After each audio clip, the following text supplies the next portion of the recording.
Chapter 1180, Most Powerful State. The magical symbols on the giant seemed innumerable, but if you looked closely, you would realize that there were actually only 9. However, those 9 symbols were constantly splitting apart into multiple overlapping copies of themselves, making it initially seem as if the symbols were without number. Nonetheless, those 9 symbols emanated an incredible aura that provoked shocking transformations in heaven and earth. They seemed completely ancient, and as they flickered, they caused 9 protective shields to flicker into place around the giant. The light of the magical symbol shields made the giant even more impressive than before. He pushed his hands down onto the ground, threw his head back and howled. Everything shook violently, and a massive shockwave spread out in all directions. From a distance, it looked like a raging tempest, with 9 swirling magical symbols in the middle of it all. Almost instantly, the giant seemed to have entered a state of invincibility. Meng Hao examined the 9 magical symbols with furrowed brow. From those symbols he could sense the aura of Dao Fang. Although he had never laid eyes on Dao Fang, he had met him during his mental journey outside of the windswept realm and beyond the 33 heavens. He had even been attacked by him. The feeling he had experienced back then was the exact same feeling he got from these magical symbols. The curse of Dao Fang. Meng Hao's eyes flickered, but he didn't fall back by even half a step. Instead, he charged forward, punching out with his 3 fist strikes, unleashing a terrifying power onto the protective shield tempest. From afar, he looked like an azure sun, the only light in heaven and earth. His fist was also azure, and seemingly filled with enough power to annihilate the heavens and exterminate the earth. Rumbling echoed out, and as the fist strikes landed, the giant's tempest shield trembled. Massive booms echoed out and the tempest exploded. In response, the 9 magical symbols glittered radiantly, but didn't collapse. Instead, they simply shrank down a bit. Despite that, the giant had been protected and wasn't injured at all. Neither was Dao Fang's aura diminished in the least. It roiled out, transforming into a powerful pressure that crushed toward Meng Hao. He was shoved back, staggering backward 7 paces before stopping in place. Then he looked up and let out a roar. That roar caused his all-heaven Dao immortal cultivation base to surge with power. It also converged the power of his fleshly body, whereupon he shot forward like a lightning bolt. The air vibrated and the wind screamed, all of which was caused by the magical symbols as they were crushed by Meng Hao's charge.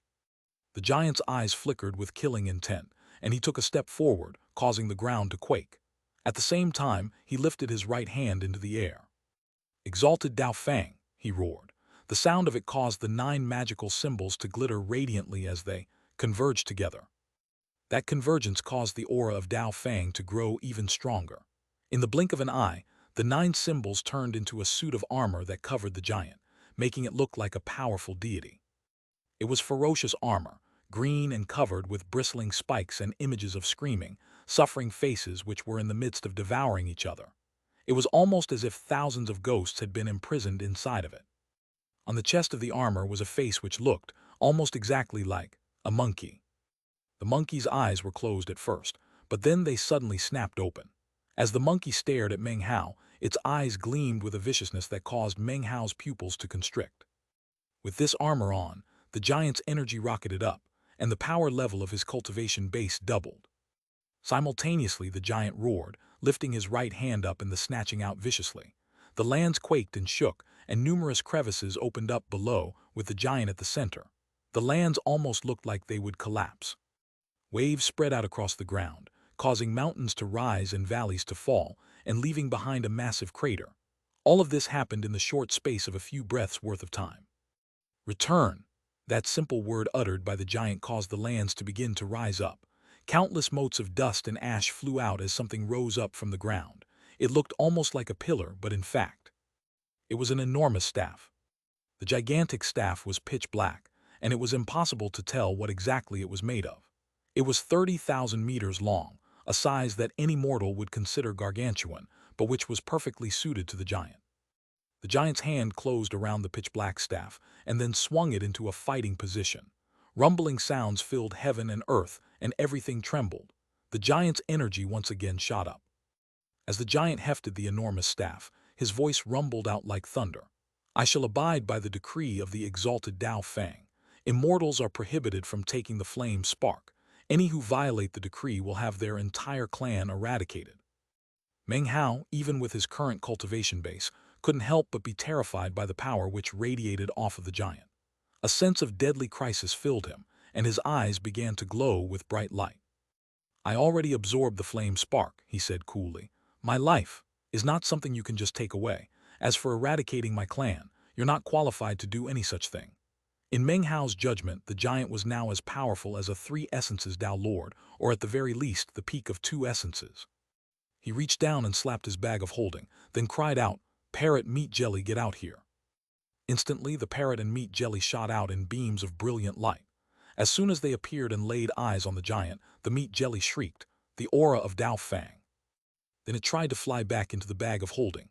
However, Meng Hao grabbed onto it. "I'll give you 3 bullies," he said. "Transform into some armor." "4 bullies," the meat jelly screamed hysterically. "I want 4 bullies. I just recently learned that 4 is more than 3. 4 bullies and I'll go all out." Meng Hao gaped in shock, then nodded.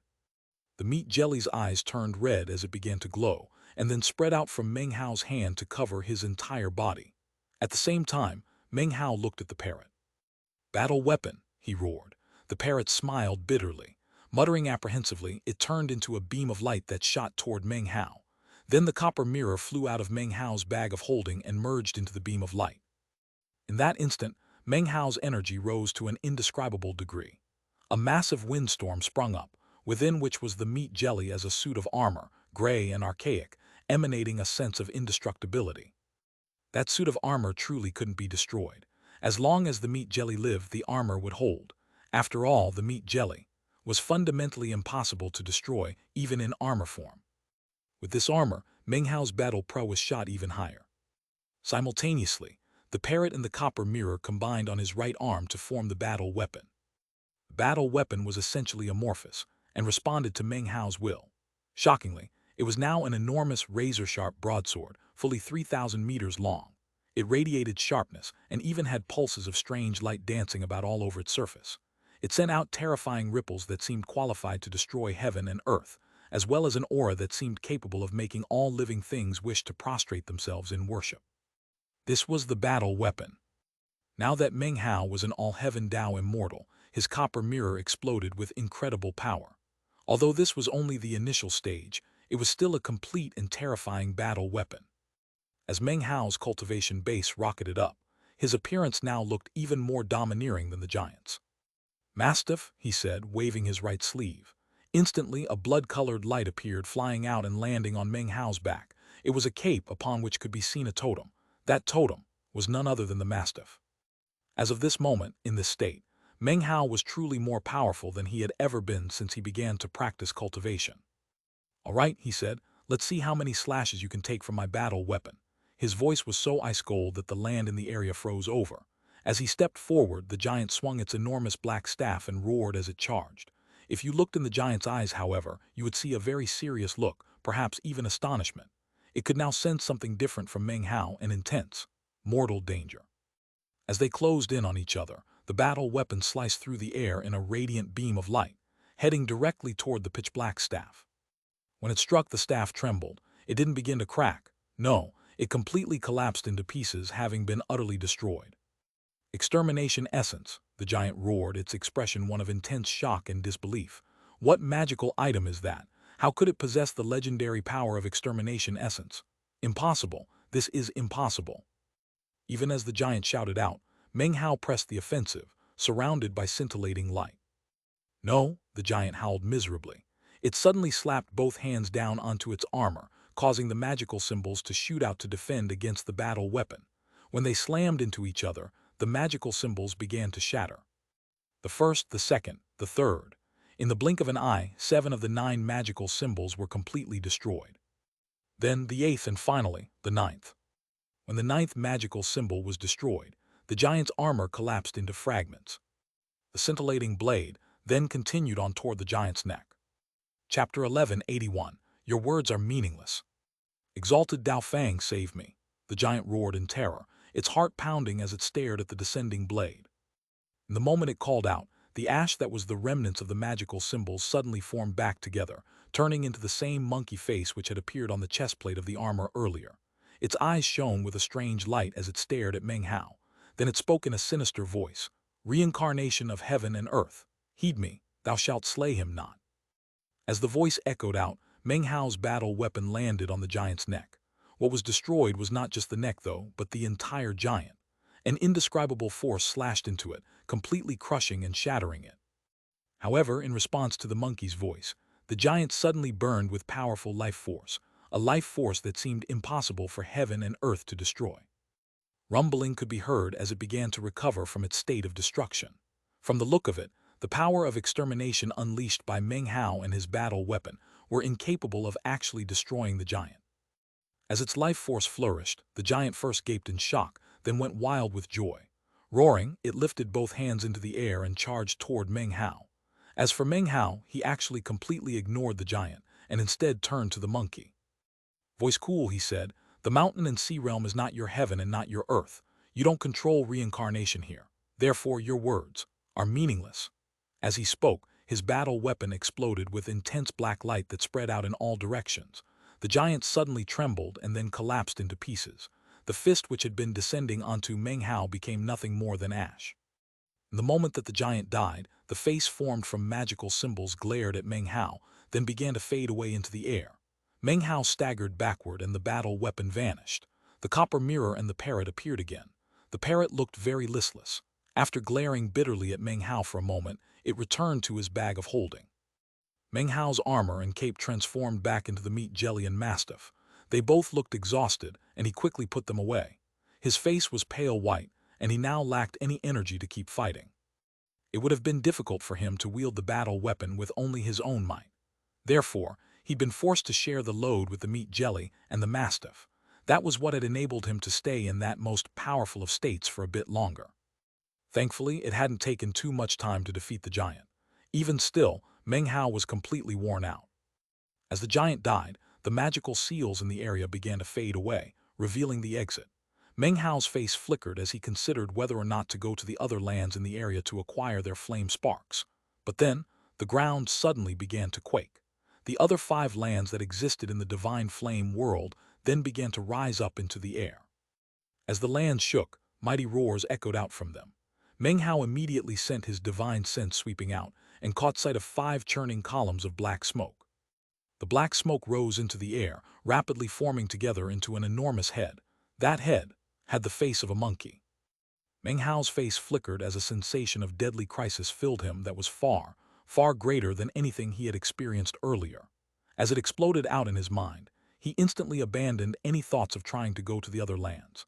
His body flashed as he unleashed his cultivation base, transforming into an azure rock that shot toward the exit. He performed a quick teleportation and instantly appeared by the exit. However, before he could step through, the monkey formed from black smoke suddenly howled. That howl immediately caused the air to shatter. It filled the 6 lands of the divine flame world, echoing out, causing everything to shake. An indescribable power of destruction filled that roar, and it caused blood to spurt out of Meng Hao's mouth. Shockingly, the exit itself also began to rumble and collapse. At the same time, the monkey face opened its mouth and lunged toward Meng Hao. The sensation of deadly crisis grew even greater, and Meng Hao coughed up another mouthful of blood, then stepped into the collapsing exit. However, in the instant before it completely collapsed, a fierce gleam flickered in Meng Hao's eyes. He was not the type of person who liked to come out on the losing end, and would always seize every opportunity that came his way. Although he was in a moment of extreme danger, he lifted his right hand and then waved his finger toward the monkey face up above him. "A writ of karma, you owe me money," he roared, then he vanished. In the moment that he disappeared, the exit shattered, consumed by the enormous mouth formed by the giant land masses. In the air above the world of divine flame, the monkey face suddenly trembled. Karma threads appeared, which gradually formed together, forming a connection to Meng Hao. This was a special type of karma, and once formed, if Meng Hao wasn't repaid sufficiently, it could turn into an inner devil. "You damned bastard! How could you have a magical technique like this? You immortals are all completely shameless," the face roared, and everything collapsed. Wild colors flashed about as the special karma thread Meng Hao had tied was forcibly severed. Of course, that severing caused a huge backlash which also affected Meng Hao. Meng Hao appeared on the 2nd level, coughing up a mouthful of blood. Before the first mouthful finished spurting out, he coughed up a second and then a 3rd mouthful of pitch-black blood. After that, he swayed dizzily, and instantly knew that someone had broken a writ of karma. He had predicted that such a thing might happen, and was also aware that a backlash would occur. However, that didn't cause him to even pause to think about whether or not to use the technique. That was Meng Hao. If he was willing to treat himself viciously, then how much more so could he treat others viciously? He was willing to suffer a backlash, as long as it meant that the monkey did too. That was his way of telling people, "Don't provoke me." The ancient beast on the second level looked at Meng Hao with a strange expression. It saw the entrance to the third level collapse and apparently wanted to ask about what had happened. However, it hesitated. Based on everything, it could guess that some monumental event had occurred. However, sometimes, not knowing what had happened was far safer than knowing. Therefore, it maintained its silence and chose not to ask any questions. Meng Hao looked at the beast and nodded. Then he shot out from the second level's exit and left the underground world entirely. Although this adventure had ended with Meng Hao being injured, he had also acquired much. His only regret was that of the 6 flame sparks. He had only acquired 1. Well, there's no hurry, he thought. One of these days I'll come back and then I'll make sure that a writ of karma gets fully formed.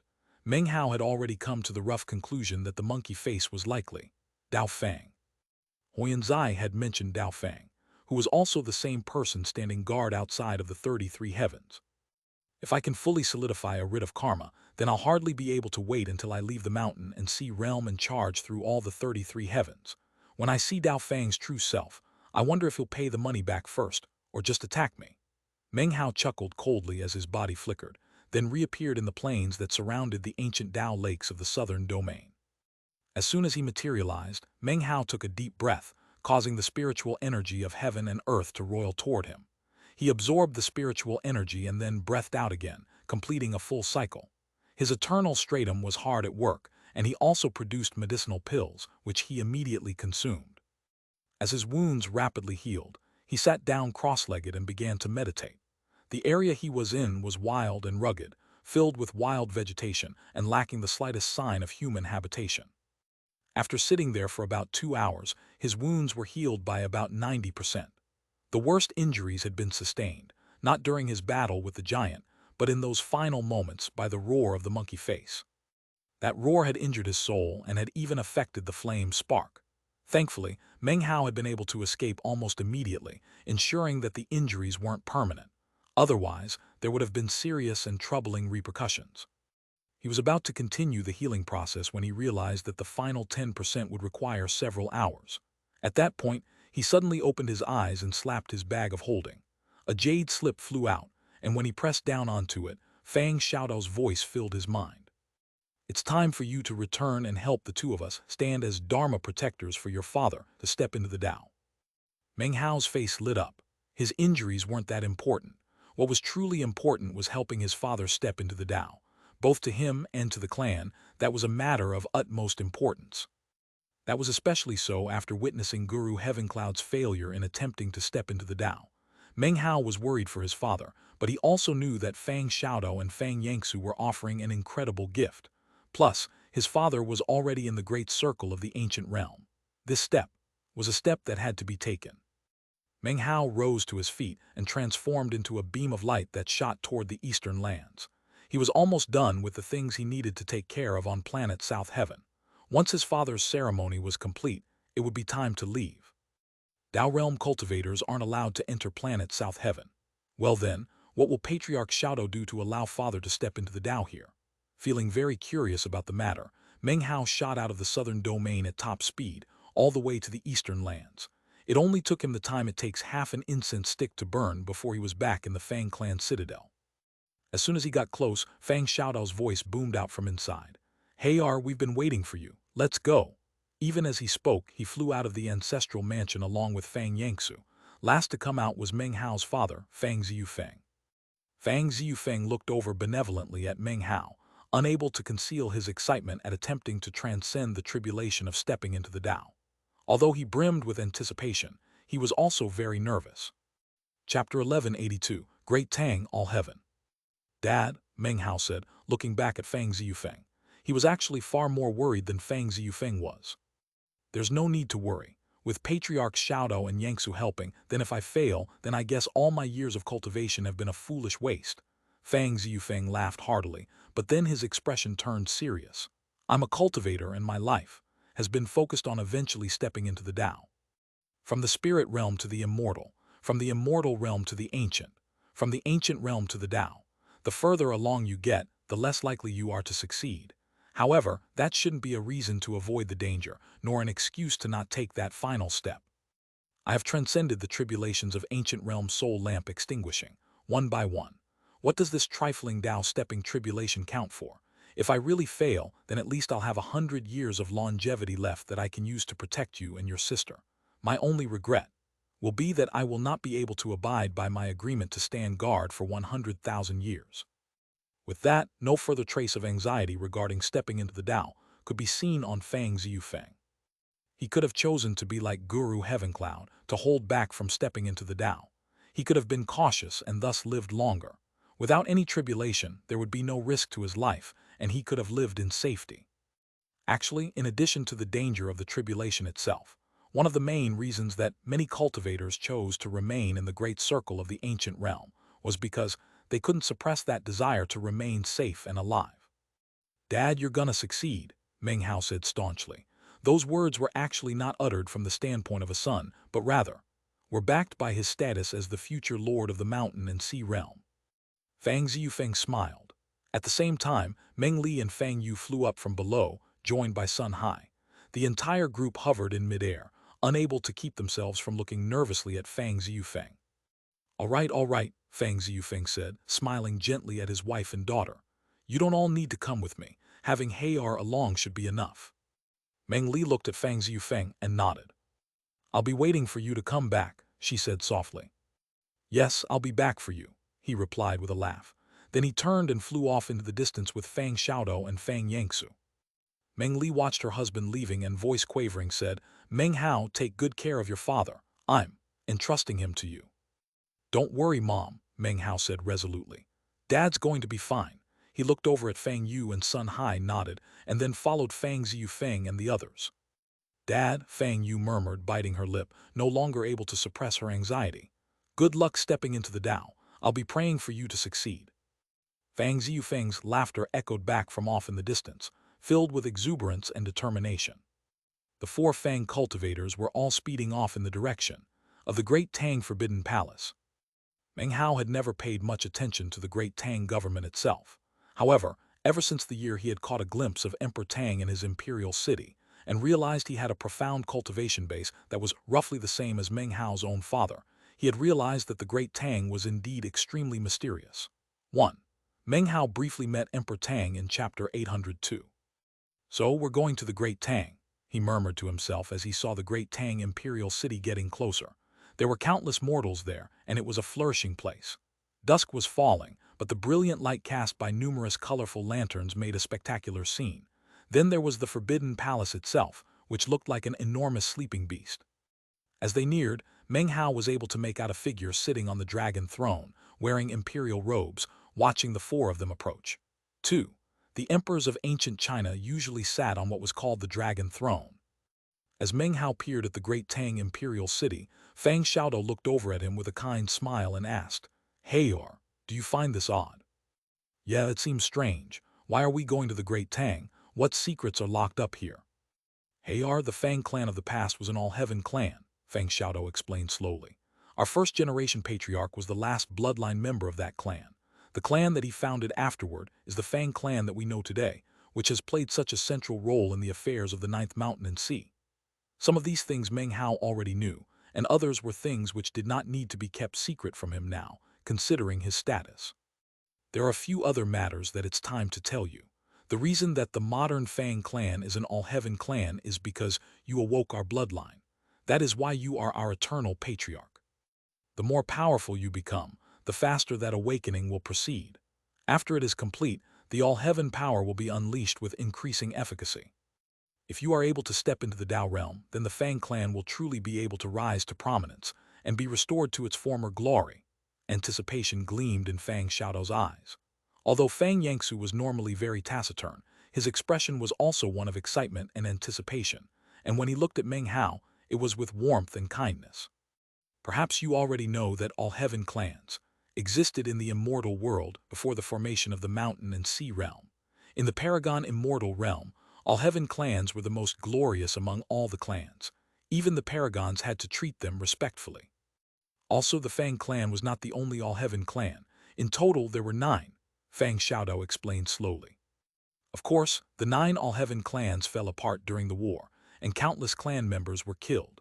For example, almost the entire Fang clan was wiped out in the war. As for the sole remaining bloodline, it was many years until the first-generation patriarch appeared here in the 9th mountain and sea. Nowadays, descendants of those 9 clans are scattered throughout the 9 mountains and seas. Some, like our Fang clan, could be considered to have been re-established. Others have completely vanished into the pages of history. You should know that the Fang clan is not the only all-heaven clan in the 9th mountain and sea. There is another such clan, right here, and that clan is the Great Tang. By this point, Meng Hao's heart was pounding. Fang Ziyufeng didn't seem surprised. He had conferred quite a bit with Fang Xiaodao in recent days, and knew about all these matters pertaining to all heaven clans.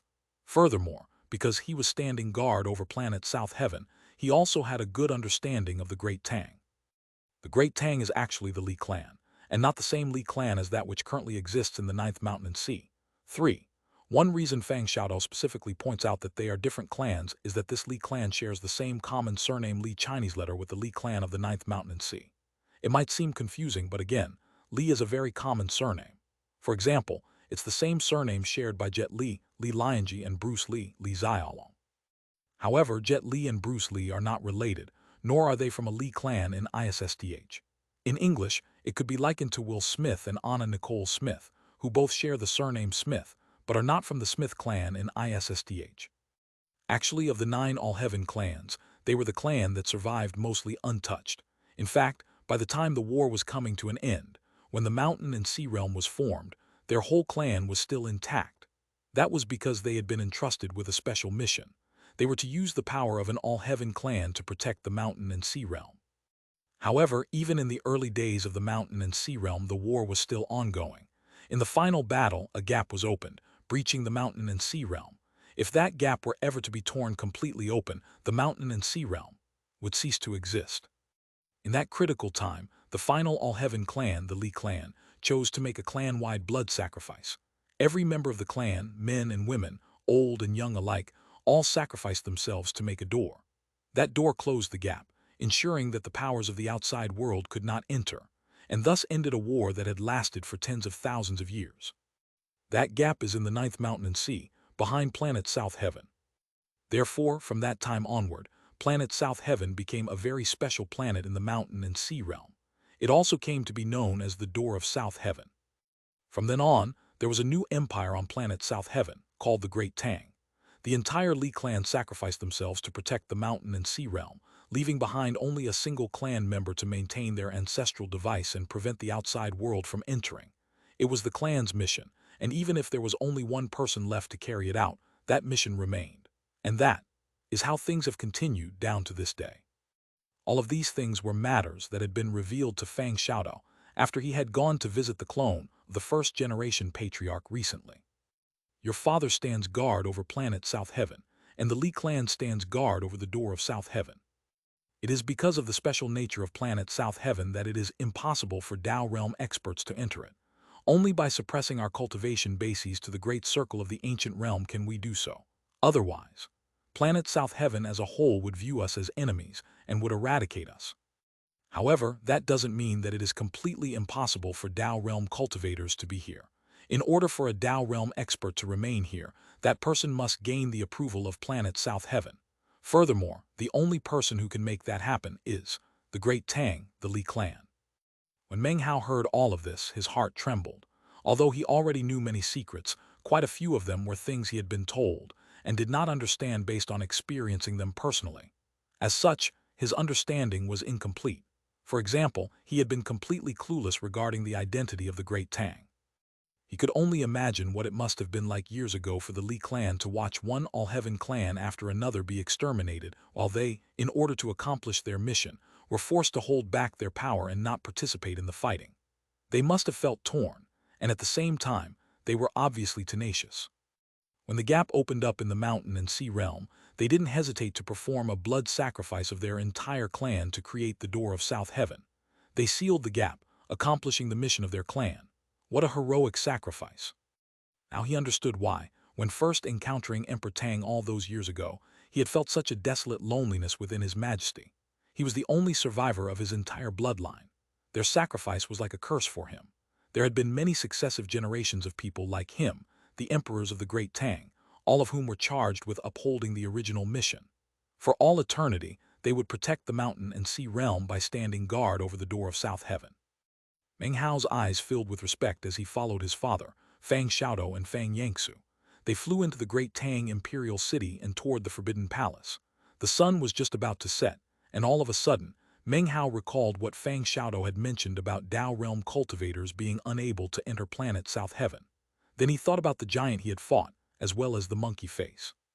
Without gaining approval, the Dao realm will be exterminated, Meng Hao asked suddenly.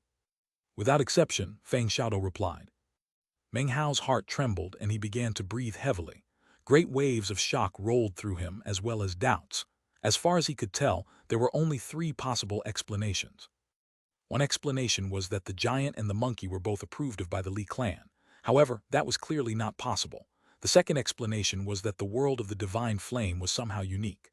The third explanation was a possibility that left Meng Hao feeling even more shaken. Perhaps the giant and the monkey only appeared to be in the Dao realm, but the versions of themselves within the divine flame world were actually not in the Dao realm.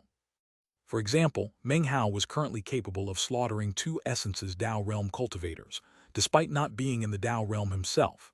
Despite that, he was not the subject of extermination by planet South Heaven.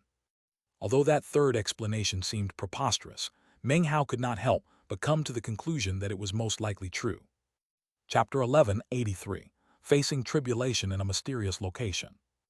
Meng Hao maintained his silence as they proceeded along toward the Great Tang. Soon, the four beams of light were just outside the Forbidden Palace.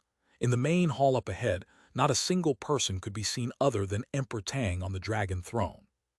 Everything was quiet, with pressure weighing down from all directions. The lanterns in the area were dim, casting Emperor Tang in flickering shadows that made it difficult to make him out clearly. Only his two brightly shining eyes were visible. Fang Xiaodou and Fang Yangsu walked forward and, despite the level of their cultivation bases, clasped hands and bowed deeply to Emperor Tang. Fang Ziyufeng did the same. Meng Hao's eyes glittered like lightning, and his face was extremely solemn as he also bowed. He knew that although the patriarchs and his father were bowing to Emperor Tang, what they were showing respect to was the sacrifice of the all-heaven Li clan for the entire mountain and sea realm.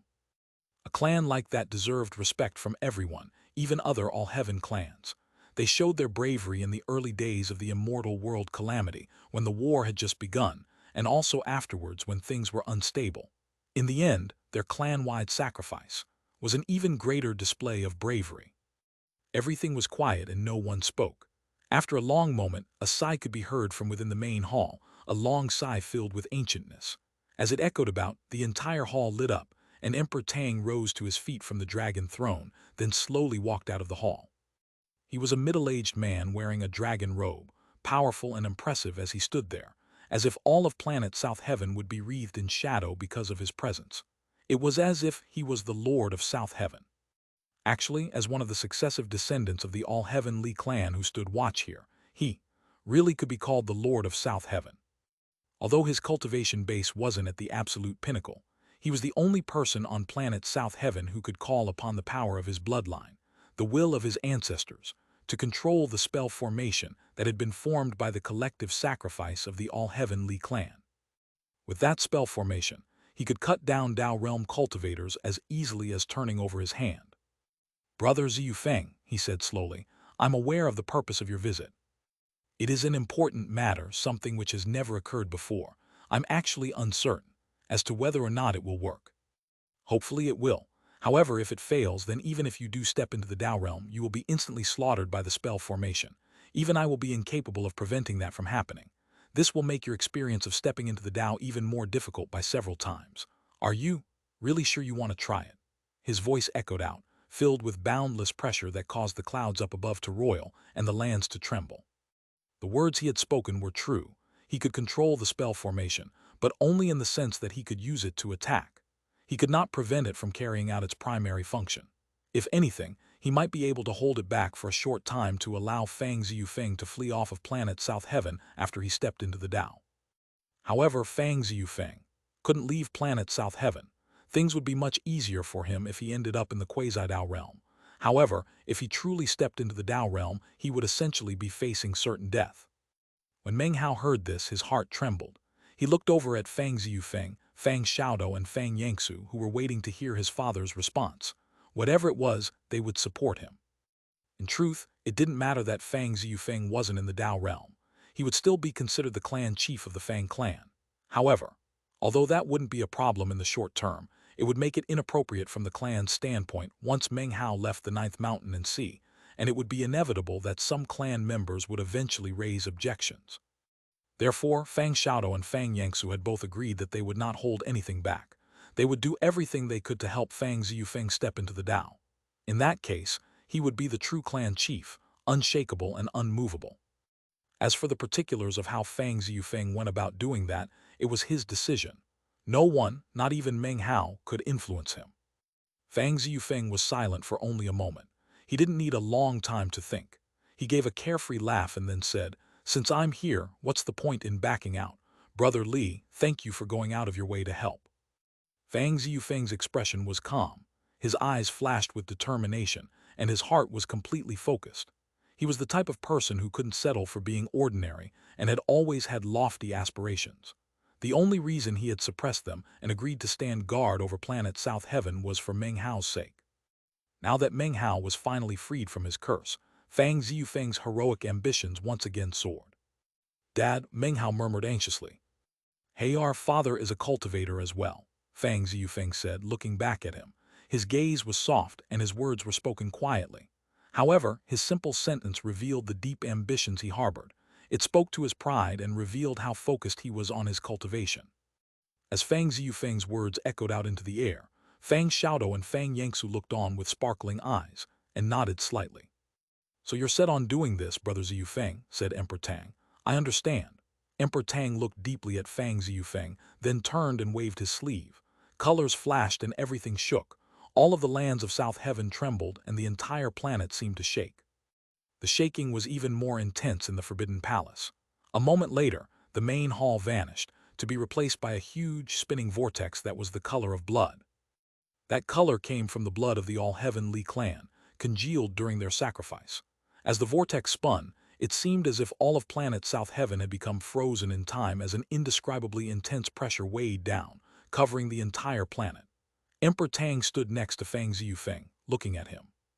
"In there is the secret realm of the Li clan, the wellspring of our bloodline. Brother Ziyufeng, Senior Xiaodou, Senior Yangsu, and Hayar, all of you may enter. I will remain outside to stand as Dharma protector."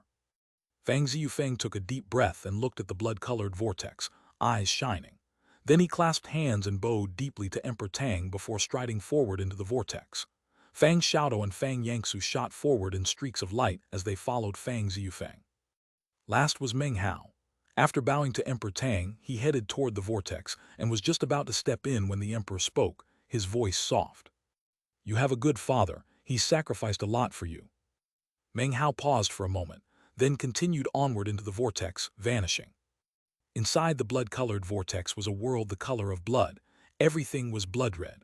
There were no plants, no mountains, no rivers. There was only flat, crimson ground stretching out in all directions. However, up ahead of them could be seen a huge door, which flickered back and forth between illusory and corporeal. It was covered with a thick layer of blood that formed a howling face. Every howl that came out of its mouth caused ripples to spread out and fill the entire blood-colored world. Every time the ripples faded, it was possible to see that, far up in the sky, there was a huge net-like spell formation. That spell formation covered everything and stretched out as far as the eye could see. Divine sense could not touch it, and the only reason it could be seen was because of the flowing ripples. This was the very door that had been formed by the sacrifice of the entire Li clan, and the spell formation up above was the extermination formation that covered all of planet South Heaven. Fang Xiaodou looked around and then said, "This is the ancestral land of the Li clan, and also the nucleus of planet South Heaven. When stepping into the Tao in this place, there is a chance to be accepted by the spell formation, and thus avoid being slaughtered. Suddenly, a rumbling sound could be heard coming from the door. The suddenness of the sound caused Meng Hao's eyes to flicker. He looked over and saw that the blood-colored door was bulging, as if a hand were stretching out from it. It appeared as if something was on the other side of that door, roaring, erupting with cultivation base power in an attempt to open the door. However, blood-colored light flickered, and 10 blood-red faces appeared. As they howled, the ripples grew more intense, and whatever it was that was inside the door trembled and retracted its hand. Meng Hao sucked in a breath and asked, "What's on the other side of that door?" The person to answer the question was not from the Fang clan. Instead, the voice of Emperor Tang echoed out to fill the blood-colored world. "Behind that door is a path, that is not guarded by the 33 heavens. It is guarded by the 2 major powers which waged war against the immortal world long ago. That door must never be opened." Meng Hao nodded and took a deep breath. Finally, he looked away from the door toward Fang Ziyufeng. Fang Ziyufeng smiled slightly and sat down cross-legged. Fang Xiaodou and Fang Yangsu waved their hands. Almost instantly, the light of a spell formation flared up, swirling around Fang Ziyufeng. After that, Fang Xiaodou and Fang Yangsu also sat down cross-legged across from each other, flanking Fang Ziyufeng. Their expressions were very serious. "Hey, you sit over there," Fang Xiaodou said solemnly. "Together, we will form the trifecta Dao formation. All you need to do is use your Dao immortal cultivation base power to support your father. The trifecta Dao formation is the first step in helping your father in transcending tribulation. We can't be lax in any aspect." Meng Hao's expression was one of determination as he walked over to the position indicated by Fang Xiaodou and then sat down cross-legged. He immediately rotated his cultivation base, causing azure light to shine up. Shockingly, azure light also began to shine off of Fang Xiaodou and Fang Yangsu. However, their light was much dimmer than Meng Hao's. Even still, Emperor Tang, who was watching the scene via divine sense, was shocked. The All-Heaven Fang clan has been awakened. An All-Heaven Dao immortal has appeared in the world, and an All-Heaven clan is once again rising to glory. A strange light began to gleam in his eyes. "Trifecta Dao formation activate," Fang Xiaodou roared. "Ziyufeng, what are you waiting for? Begin stepping into the Dao." As the sound of his words echoed out, Fang Ziyufeng's eyes began to glow with a piercing light. He raised both hands and pushed up into the air. At the same time, his cultivation base exploded, as he used the full power of the great circle of the ancient realm to open the Dao stepping path. Chapter 1184, Dao Tribulation. In almost the same moment that Fang Ziyufeng's cultivation base exploded with power, the blood-colored sky overhead was ripped apart by seemingly invisible hands to reveal a starry sky. Simultaneously, a huge vortex appeared up above, whose rotation caused the entire blood-colored world to distort as the power of the Dao realm descended to planet South Heaven. All of planet South Heaven rumbled, and countless cultivators looked up into the sky with expressions of astonishment. What they saw was the sky distorting as a shocking vortex appeared. Its rotation caused innumerable motes of dust to float up into the air, and even the Milky Way sea began to seethe.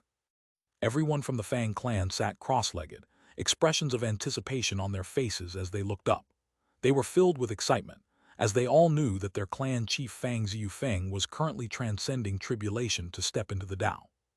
Meng Hao's mother and sister were in the Fang clan ancestral mansion, along with Sun Hai and many others.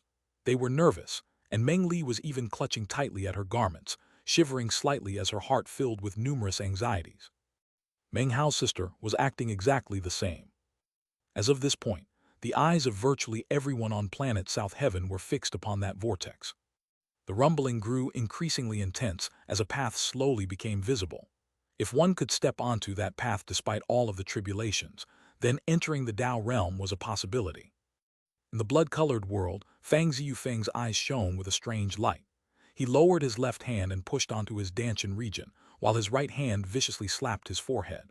At the same time, a rumbling sound could be heard as Fang Xiaodou's body trembled and his flesh visibly withered. Simultaneously, Fang Ziyufeng threw his head back and roared, and all of a sudden, a ghost image of himself appeared. Shockingly, this was a type of clone, an image that looked exactly like Fang Ziyufeng, which flew up into the air toward the vortex. Fang Xiaodou began to explain. Meng Hao, this trifecta Dao formation, uses the cultivation base power of 3 people to help your father create 3 clones, all of them as powerful as his true form. By using these 3 clones to transcend the tribulation, he will have a much easier time succeeding. Meng Hao looked up into the sky and saw the huge vortex filled with crackling lightning, numerous bolts of which were already shooting down.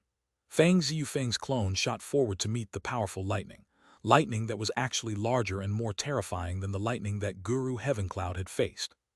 It was powerful enough to destroy worlds, and it transformed into a sea of lightning that smashed toward Fang Ziyufeng. A huge boom rang out. Everyone watched as Fang Ziyufeng's clone threw his head back and roared, then performed an incantation gesture to summon divine abilities and magical techniques that fought back against the lightning. Time passed, and everyone was shocked by the astonishing events playing out in front of their eyes. After the first tribulation passed, Fang Ziyufeng's clone was injured and tired, but continued onward toward the vortex. It was at this point that rumbling sounds echoed out as the second tribulation descended, the weapon tribulation. Based on what Meng Hao knew from watching Guru Heavencloud stepping into the Tao, there were a total of 9 tribulations, each one successively more intense. If you could beat them all back, then step into the vortex, you would be half finished with the process. Having transcended the tribulations, you would be qualified to achieve the Tao. Guru Heavencloud had failed in the middle of the third tribulation, and currently, Fang Ziyufeng was facing the second tribulation. Various weapons materialized, sweeping forth with astonishing power. Rumbling sounds echoed out as 9 of them bore down on Fang Ziyufeng's clone. Meng Hao was looking on nervously as Fang Ziyufeng's clone spread his hands wide, his eyes glittering with a cold light. He then waved his hands in front of him, causing colors to flash and the sky to tremble. The 9 weapons suddenly stopped in place for a moment, then trembled with energy and shot forward again. Booms echoed out constantly, and the roars of Fang Ziyufeng's clone echoed out into the ears of all the cultivators on planet South Heaven. When his wife and daughter heard them, they became even more anxious than before. The direct bloodline clan members of the Fang clan were also waiting in nervous anticipation, waiting for their clan chief to step into the Tao. The sky flashed as the 9 tribulation weapons surged with power and a desire to cut down anyone who attempted to transcend the tribulation. As the rumbling echoed out, Fang Ziyufeng's clone advanced relentlessly. "Get the hell out of my way." Fang Ziyufeng's clone suddenly sucked in a deep breath. As he did, his eyes shone with cold light and boundless energy of heaven and earth roiled toward him and was absorbed. Wild colors flashed up above, and Fang Ziyufeng's clone began to shine with brilliant light, making him look like a blazing sun. Suddenly, an illusory sword materialized in his outstretched right hand. He stepped out with his right foot, bending his body like a bow, and then slashing down with the sword, unleashing a blinding stream of light. The sword chi pulsed with indescribable energy, causing everything else to grow dark and blurred. Fang Ziyufeng's clone and the sword he held were the only things that were incomparably bright and clear. "My Tao is the Tao of the sword, and the sword is the king of all weapons, trifling weapon tribulation. Do you really dare to block my way?" The clone's echoing voice was filled with incredible pressure as the sword light shone out toward the 9 weapons of the weapon tribulation. When they slammed into each other, a massive boom echoed out. The sword light exploded with scintillating, intense power, causing everything to vibrate. A supreme, paramount aura even rose up from the sword. Boom, the first weapon fell into pieces. Then the second, the third, and the fourth. In the blink of an eye, 7 weapons were turned into ash. The remaining 2, however, continued to struggle through the sword light. As they neared the clone, he didn't even dodge, but let out a cold harumph instead. The sound of it caused the 2 weapons to tremble and then collapse into fragments, which then turned into nothing more than ash. They had already reached the point of collapse and were pushed over the edge by the mere sound. Fang Ziyufeng had successfully transcended the second tribulation. His energy soared brightly, as if stepping into the Tao was a simple matter for him. Had Guru Heavencloud not been killed, and were now able to watch what was happening, he would be flabbergasted. After all of his own years of preparation, he had only been able to pass the second tribulation. Fang Ziyufeng was clearly far, far more powerful than he had been. Of course, much of that had to do with the trifecta Tao formation, which bolstered Fang Ziyufeng's cultivation base and gave him 3 clones. Because of that, things were much easier, and he could explode out with even more power. By this point, the third tribulation was approaching. This was the tribulation that had rocked Guru Heavencloud, in which 4 black-armored figures appeared. However, as soon as they materialized and before they could even make a move, Meng Hao waved his right hand, sending his divine will out to the figures. Immediately, they stopped, then clasped hands and bowed to Fang Ziyufeng. After that, they turned and disappeared back into the vortex. They retreated without even putting up a fight. This sight caused Fang Ziyufeng's clone to stare in shock. He wasn't the only one. All of the cultivators on planet South Heaven who were watching the scene couldn't help but be astonished. Even Meng Hao's mother and sister stared, eyes wide with disbelief. "Now nothing can prevent your father from transcending this tribulation," Fang Xiaodao said. "That's right," replied Fang Yangsu. "Ziyufeng has prepared well. Even I couldn't match up to him back when I stepped into the Tao. From the look of it, being stationed here on planet South Heaven is actually an opportunity for Ziyufeng." As Fang Xiaodao and Fang Yangsu continued to discuss the matter, the serious looks on their faces faded into more relaxed expressions. From their perspectives, whether or not he would transcend the tribulation was now not even in question. Fang Ziyufeng had already proven that he could step into the Tao even without their help. Clearly, his eventual success was without question. What they were worried about now was what would happen with the planet South Heaven spell formation after he succeeded. However, Meng Hao wasn't so confident. For some reason, when he looked at his father's clone up in midair, he got a very nervous feeling. It was as if something really bad was about to happen, although he wasn't sure what. "What's wrong here?" he thought, his eyes narrowing. "Why does it feel like something is off?" The misgivings inside his heart only continued to grow stronger. By this point, the 4th and 5th tribulations were arriving. The 4th tribulation was the 5 elements tribulation: metal, wood, water, fire, earth. 5 different tribulation powers appeared from within the vortex, which then materialized into 5 enormous dragons that roared as they shot toward Fang Ziyufeng's clone. This battle was much more difficult than the previous ones. Fang Ziyufeng's clone held nothing back, wiping out 1 dragon directly and then self-detonating to take out 3 more. Only the water dragon remained. At this point, Fang Yangsu roared and suddenly his body withered. At the same time, a ghost image stepped out of Fang Ziyufeng, who was still sitting in the middle of the trifecta Tao formation. This was his second clone, which flew up in a beam of sword light to slaughter the 5th and final dragon. There wasn't even a slight pause as the 6th tribulation descended. The 6th tribulation emerged in the form of a single character, the character Tao Chinese letter.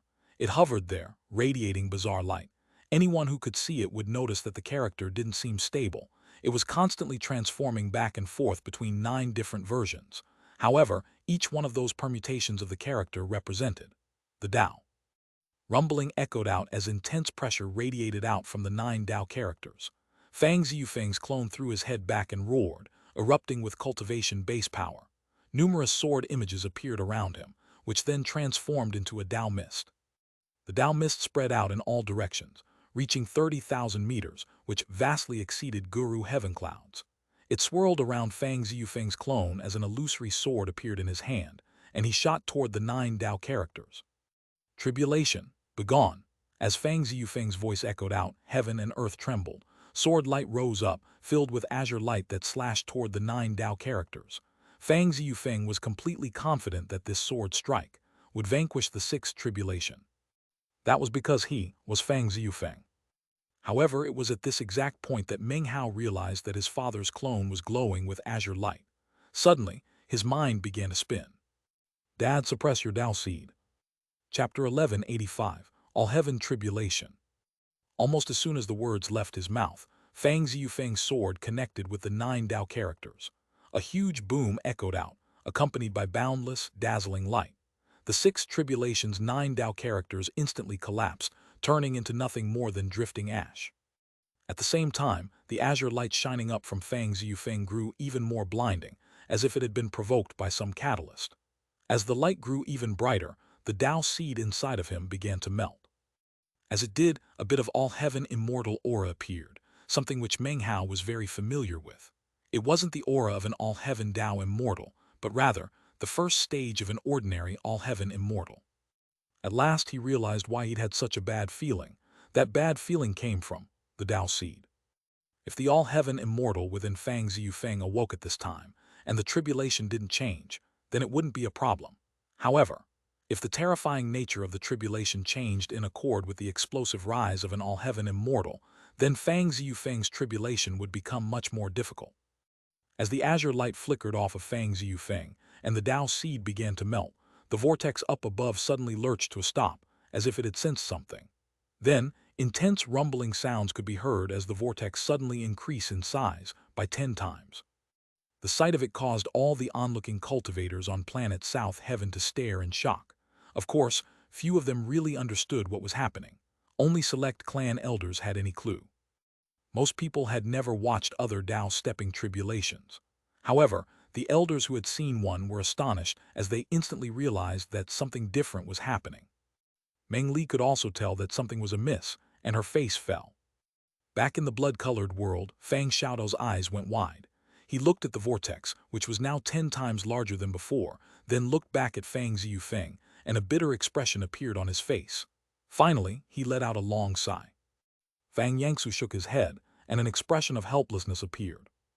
These two things are incredible boons, but when put together they make a complete catastrophe. Meng Hao's face was extremely unsightly, and as for Fang Ziyufeng, he immediately understood what was happening. His clone hovered there silently in midair, looking up at the vortex. Finally, he chuckled. Well, this is fine too. This way, I can truly experience Tao-stepping tribulation. Since I've decided to transcend tribulation, the only way left is forward. He began to laugh heartily. However, even as his laughter rang out, an intense rumbling could be heard coming from within the vortex. The vastly enlarged vortex spun as the seventh tribulation arrived. The seventh tribulation was that of the copper coins. Copper coins began to flow out of the vortex. Originally, there should only have been 9, but now, with the vortex having increased in size tenfold, there weren't 9 copper coins, there were 90. Each and every one of the coins looked exactly the same. On one side of each coin could be seen an image of the 8 trigrams, and on the other side were characters that looked like magical symbols. Furthermore, each and every coin emanated power that could shake heaven and earth. Intense rumbling filled the air as the coins descended. Mountain Ghost Lightning Decree Tribulation, Fang Xiaodao murmured, the manifestation of a precious treasure of the mountains and seas. This Mountain Ghost Lightning Decree has heaven-rending, earth-crushing power. Up in midair, Fang Ziyufeng's clone threw his head back and laughed. Sword Qi billowed up from him as he shot toward the 90 copper coins. The tribulation power has increased tenfold, huh? Well, who cares? Fang Ziyufeng's clone transformed into the image of a sword, rumbling through the air toward the coins. In the instant that they were about to slam into each other, an archaic voice suddenly spoke out from within the 90 copper coins. Mountain Ghost, it said. Immediately, the rightmost 2 characters on the backs of the copper coins suddenly began to shine with blinding light. Gradually, 90 roars could be heard, shaking everything, as 90 images materialized from within the 90 copper coins. They were none other than mountain ghosts. Mountain ghosts were actually mountain gods that hadn't been officially appointed, and thus could not be referred to as gods. Instead, they were called ghosts. Their appearances were ferocious, and they surged with energy and power. When they appeared, they immediately charged toward Fang Ziyufeng with indescribable speed. Rumbling filled the air as fierce fighting unfolded. Merely the first exchange caused Fang Ziyufeng's clone to cough up blood, and his body was half destroyed. Even still, his sword hacked through all 90 of the mountain ghosts, transforming them into nothing more than ash. However, the 7th tribulation wasn't over yet. Even as the 90 mountain ghosts fell to pieces, the archaic voice once again echoed out. Mountain Ghost Lightning, slay the ghosts and subdue the spirits, slaughter demons and ward off evil, maintain the eternal purity of the gods. 1. The coin described here is actually a real coin used in Chinese culture. Check out this picture to see exactly what it looks like. All of the characters are the same, and the 8 trigrams can be seen on the reverse side. For more information about the 8 trigrams, you can read RWX's basic primer to the Tao. RUMMMBLE. As the voice echoed out, 90 bolts of lightning shot out from the 90 copper coins. These lightning bolts looked completely different than the tribulation lightning from the first tribulation. They were filled with an aura of killing, as if they were paramount in heaven and earth, and represented the Tao of the heavens to slaughter everything it considered evil. Fang Ziyufeng's clone threw his head back and roared, causing more sword qi to explode up and slam into the 90 lightning bolts. The clone was shoved backward step by step as he sliced apart one bolt after another, blood spurting out of various wounds. By the time the 63rd lightning bolt hit him, the clone couldn't hold out any longer and exploded. In that moment, the remaining 27 lightning bolts shot at high speed through the blood-colored air toward Fang Ziyufeng's true self. Meng Hao's eyes were shot with blood, and his cultivation base exploded with power. Using the trifecta Dao formation, he poured energy into Fang Ziyufeng, allowing him to create a third clone. As soon as the clone materialized, he shot up toward the 27 lightning bolts and slashed at them with his sword. A huge boom echoed out as the 27 lightning bolts collapsed. Then he charged onward toward the 90 copper coins, sword chi raging in attack. The 90 copper coins began to fade, and yet they didn't collapse. Instead, they swirled about in the air, merging together into a single copper coin which then vanished into the vortex. It wasn't that Fang Ziyufeng had forced the copper coins into retreat. Instead, the fact that he had been able to endure the ordeal meant that the 7th tribulation was over. Now, the 8th tribulation appeared. The 8th tribulation was a massive finger that stretched out from the vortex. It emanated a vast pressure, and apparently contained the amassed power of the mountains and seas as it launched an attack against Fang Ziyufeng. This was far different from an ordinary Dao stepping tribulation. The Dao stepping tribulations experienced by Fang Xiaodao and Fang Yangsu in the past had been like children's games compared to this. All-heaven tribulation, Fang Xiaodao murmured, giving voice to the conclusion he had reached earlier. When Meng Hao heard those words, his pupils constricted and his heart filled with anxiety. He looked up at his father's clone and the enormous finger. The finger struck the clone, and the clone exploded into a haze of blood and gore. Then his father's true form rose to his feet in the middle of the trifecta Dao formation. Without the slightest hint of hesitation, he flew up into the air. "Dad," Meng Hao cried, shooting to his feet. His eyes were shot with blood, and he couldn't hold back any longer. He had to directly assist his father in fighting back against the heavenly tribulation. "Hey, Fang Xiaodao said, moving to block his way. "You're not in the Dao realm. This is your father's tribulation and you can't interfere. If you do, you won't be helping him, you'll be harming him." Then he exchanged a glance with Fang Yangsu, and the two of them nodded. Decisive gleams appeared in their eyes as they raised their heads and looked up at Fang Ziyufeng facing the descending finger. Then, both of them took deep breaths and simultaneously let out an astonishing roar. "Dao!" they bellowed. The sound of it caused colors to flash in the sky and a huge wind to scream. Essence power erupted and natural laws manifested. Heaven and earth distorted as they called upon the Dao to rebuke the heavens. As they joined forces, their essences, their Daos, and their natural laws appeared around Fang Ziyufeng, causing his Dao mist to instantly increase by tenfold. As it reached its peak, Fang Ziyufeng shot toward the finger and slammed into it. Blood instantly sprayed out of his mouth, as well as out of the mouths of Fang Xiaodao and Fang Yangsu. However, the heavy price they paid caused the finger to tremble and then collapse into pieces. Fang Ziyufeng passed through the remnants, approaching so close to the vortex that it seemed possible for him to step into it. However, it was at this point that the 9th tribulation appeared. There was no physical manifestation to this tribulation. Instead, it was invisible. It was the Deva tribulation. The blight of Deva was an invisible tribulation. Anyone who attempted to step into the Dao would have to undergo the 3 blights of heaven, earth, and man. Heaven blighted the spirit, earth blighted the body, man blighted the soul. Fang Ziyufeng trembled. His spirit seemed to be corroding, and he staggered in place, black blood oozing out of his mouth. Then his body began to wither to the point where he seemed on the verge of becoming a skeleton. Simultaneously, his soul seemed to be under attack and was rapidly melting. He roared, and the Dao mist around him seethed as he inhaled a portion of it to restore his injuries. However, it did little to help in his attempt to transcend this tribulation. The tribulation was still there, and if he continued to breathe in the Dao mist and wasted it all, then even if he was able to step into the vortex, he would be unable to truly step into the Dao. The true purpose of the Dao mist was to be used after stepping into the vortex. Having too little at that time could have very negative consequences. Meng Hao was trembling and his heart pounded with nervousness. However, there was nothing he could do. Even though he wanted to charge out into the fight, he didn't dare to, lest he end up harming his father. It was at this moment, however, that Fang Xiaodao and Fang Yangsu both gritted their teeth, then joined their voices to say, "Thou shalt take my soul and be blessed." Then they pushed down onto their foreheads, causing a rumbling sound to echo out. Blood sprayed out of their mouths and their bodies withered even more. However, their souls suddenly rose up from the tops of their heads. Shockingly, they were using their own souls, minds, and bodies to help Fang Ziyufeng. Together, they would overcome the ninth tribulation, the final tribulation. Expand. Meng Hao's eyes glittered as he also raised his hand and then pushed down hard onto his forehead. He was not in the Tao realm, and thus didn't dare to make a move. However, he did have the essence of divine flame, which caused a sea of flame to erupt out of the top of his head, and then fly up along with Fang Xiaodou and Fang Yangsu to help his father deal with the Deva tribulation. Even as the three of them jumped to Fang Ziyufeng's aid, all four coughed up blood. However, the weakening that Fang Ziyufeng had been enduring slowed significantly. Meng Hao's face was pale white.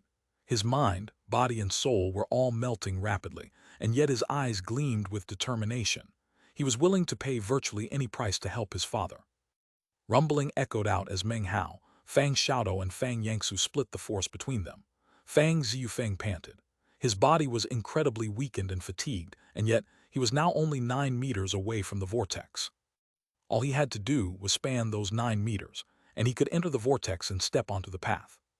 However, the final 9 meters were the most terrifying part of the ninth tribulation. Even without the tenfold increase in power, that final stretch was difficult enough that it proved too much for many ordinary cultivators who were attempting to step into the Tao. With the tenfold increase, it wasn't even necessary to discuss how much more terrifying it now was. Fang Ziyufeng coughed up a mouthful of blood. With every step he took, he withered even more. His mind, body, and soul atrophied. After moving forward for 6 out of the final 9 meters, Fang Ziyufeng reached his limit. It was the same for Fang Xiaodou, Fang Yangsu, and Meng Hao. If they continued any further, the injuries they were sustaining would no longer be temporary, but permanent. However, even if they became permanent, Meng Hao didn't care. Patriarch Xiaodou, Patriarch Yangsu, allow me to sustain the permanent injuries, he said. Meng Hao took a deep breath. He was just about to explode with more mind, soul, and body power to give the last bit of assistance possible to his father, when Fang Xiaodou suddenly roared, the sound of which echoed throughout planet South Heaven. All members of the Fang clan will sacrifice their blood to help the clan chief step into the Tao. As his words rang out, all of the members of the Fang clan on planet South Heaven trembled. Without the slightest hesitation, they slapped their chests, causing blood to spray out of their mouths. The massive quantity of blood then shot up into the air. Meng Li's blood could not be added in, but Fang Yu's could. Without a moment of hesitation, she spit the blood out, holding nothing back. After she had done so, her body teetered back and forth, and her face was bone white. However, her blood floated up into the air to join the rest. Sun Hai rushed to hold her up. Although his heart twinged in pain at her sacrifice, he did nothing to stop her. A vast amount of blood soared up toward Fang Ziyufeng. His body trembled, and he almost seemed to be preparing to refuse the blood. He felt guilty at not being able to step into the Tao on his own, instead having to rely on the sacrifices of his fellow clan members. Those sacrifices were not impossible to recover from, but Fang Ziyufeng felt guilty nonetheless. However, he gritted his teeth and looked around at the seething Tao mist around him. Finally, he absorbed some of it, not to heal himself, but rather to help Meng Hao, Fang Xiaodou, and all the other clan members. Ziyufeng, stop it, Fang Xiaodou cried. You don't need to help us heal. Fang Yangsu and myself can do that on our own. As for the other clan members, we have plenty of medicinal pills in the clan that can help them recover. Hayar doesn't need any help at all. The best way you could help us is to step into the Tao. Dad, Meng Hao yelled, hurry up and step into the Tao. There was something else that went unsaid, which was that the great debt that Fang Ziyufeng owed the clan would also be borne by Meng Hao. Fang Ziyufeng's heart trembled, but he was a decisive person. Without any further hesitation, he used the power of the blood to cross the final 3 meters. He was like the fish who leaped over the dragon gate. He stepped into the vortex and down onto the path that represented the Tao realm. In that instant, the Deva tribulation vanished, and the vortex stopped spinning and went completely calm. The tribulation ceased, and Fang Ziyufeng stood there alone on the path. At the same time, ripples appeared with Fang Ziyufeng at their center, ripples that spread out through the whole 9th mountain and sea. These ripples resulted from stepping into the Tao, and were something that would occur any time a cultivator successfully transcended the tribulation and stepped into the vortex. The result was that everyone else in the Tao realm became aware that someone had reached this point. Guru Heavencloud had not successfully entered the vortex, so nothing like this happened at that time. But now that Fang Ziyufeng had succeeded, the ripples spread out instantly. All of the other Dao Realm experts in the Ninth Mountain and Sea could then sense what was happening, and sent their divine sense out to focus on planet South Heaven. Fang Ziyufeng is stepping into the Dao. The future clan chief of the Fang clan will be in the Dao Realm. Wait a second, that's not right. How can he step into the Dao on planet South Heaven? If I remember correctly, in order to save his son, he agreed to never step half a pace off planet South Heaven. He even pledged an oath upon the mountains and seas which, if he violates, will destroy him in body and soul. I can't believe that he's stepping into the Dao on planet South Heaven. How is this possible? All of the Dao Realm experts who sensed what was happening were shocked. It's not over yet. He's only halfway to a complete success. His chances of failing are still as high as before. If he does succeed after stepping into the Dao, he'll have to take 9 steps to get 1 essence. Fang Ziyufeng chose to step into the Dao with the sword, which is the most difficult of all Daos. Those 9 steps will be too difficult. By now, the shocked divine sense of all of the Dao Realm patriarchs was focused around planet South Heaven. Meng Hao could no longer remain seated cross-legged. He rose to his feet within the blood-colored world, and his eyes were fixed up above on his father, who stood there on the path. His Dao stepping tribulation was 10 times as powerful and difficult as usual. Normally, he could have stepped easily into the Dao, but with the increased difficulty, it would have been impossible without the aid of the whole clan. Otherwise, he would have ended up just like Guru Heavencloud, reduced to a quasi-Dao cultivator with a limited lifespan. That was something that Meng Hao could not accept, nor could his mother or sister. Seeing his father standing there on the path didn't cause Meng Hao to breathe a sigh of relief. Instead, he was even more worried than before. He could only imagine how difficult the 9 steps would be, considering how much more difficult they would be than normal. 9 steps for 1 essence, Fang Xiaodao said. Your father's essence of the Tao of the Sword is focused on killing, which is essentially a type of slaughter essence. That's fundamentally difficult. But now, it will be even more difficult because of the All-Heaven, he sighed, looking older than ever. However, if he succeeds, Fang Yangsu said, his eyes shining brightly with anticipation, your father might just be a 1-essence Dao Realm cultivator, but his battle prowess will be comparable to a 3-essences Dao Lord. All of the cultivators on planet South Heaven were looking at the vortex as Fang Ziyufeng took his first step. As he did, rumbling sounds echoed out, filling the vortex and causing it to shake. The only people who could possibly understand what it felt like to be on that path were Dao Realm experts or perhaps quasi-Dao cultivators. Meng Hao had no idea. All he could see was his father trembling after having taken his first step. Ripples emanated out from the vortex, even more violently than before, causing all of the starry sky in the Ninth Mountain and Sea to tremble. At the same time, the Dao mist converged over the top of his head, forming something that was impossible to make out. Then Fang Ziyufeng struggled to take a second step, and he trembled violently. When he took the third step, blood sprayed out of his mouth, and he looked like a lamp running low on oil, about to burn out. After taking the third step, the ripples surging out from the vortex grew even more intense, shaking the entire Ninth Mountain and Sea with their madness. From the level of intensity, it seemed that if all 9 steps were taken, the starry sky of the mountain and sea realm itself would be shaken. Furthermore, after taking those 3 steps, the Dao mist above Fang Ziyufeng's head consolidated, gradually forming into a shape that resembled a sword. However, Meng Hao wasn't paying attention to the sword. He was focused on his father. His face was currently ashen, exactly the same as the faces of his mother and sister. Stepping into the Dao involves 9 steps, each of which is critically dangerous, Fang Xiaodao said through gritted teeth. He then lifted his right hand, and his fingers flashed with an incantation gesture. He waved his hand toward the outside world, affecting not Fang Ziyufeng within the vortex, but instead all of the Fang clan spell formations out on planet South Heaven. They began to glitter and shine, and then erupted with explosive power. Shockingly, they appeared to be connecting to the teleportation portal on planet East Victory, forming a channel. What approached via that channel was not any cultivator, but rather, Dao Bell, please protect the clan chief as he steps into the Dao. As Fang Xiaodao's voice echoed out, the air above the ancestral mansion on planet East Victory shimmered as the Dao Bell appeared. It began to toll, sending the sound through the teleportation portal all the way to planet South Heaven. It passed through the void and into the vortex, and when Fang Ziyufeng heard its toll, he trembled and took a 4th step, then a 5th and a 6th. It was as if his spirit had been bolstered. His energy surged, and the ripples outside of the vortex began to surge violently. All of the mountains and seas were trembling, and the starry skies were shaking. All of the Dao realm experts now became aware of what was happening. The Dao mist above Fang Ziyufeng's head was rapidly forming together to form the shape of a sword. It even seemed to have a sharp edge now, and most shocking of all was that it was the color of blood. That was an omen of using the Dao of the sword to acquire the essence of slaughter. Fang Ziyufeng took a seventh step, and he shivered.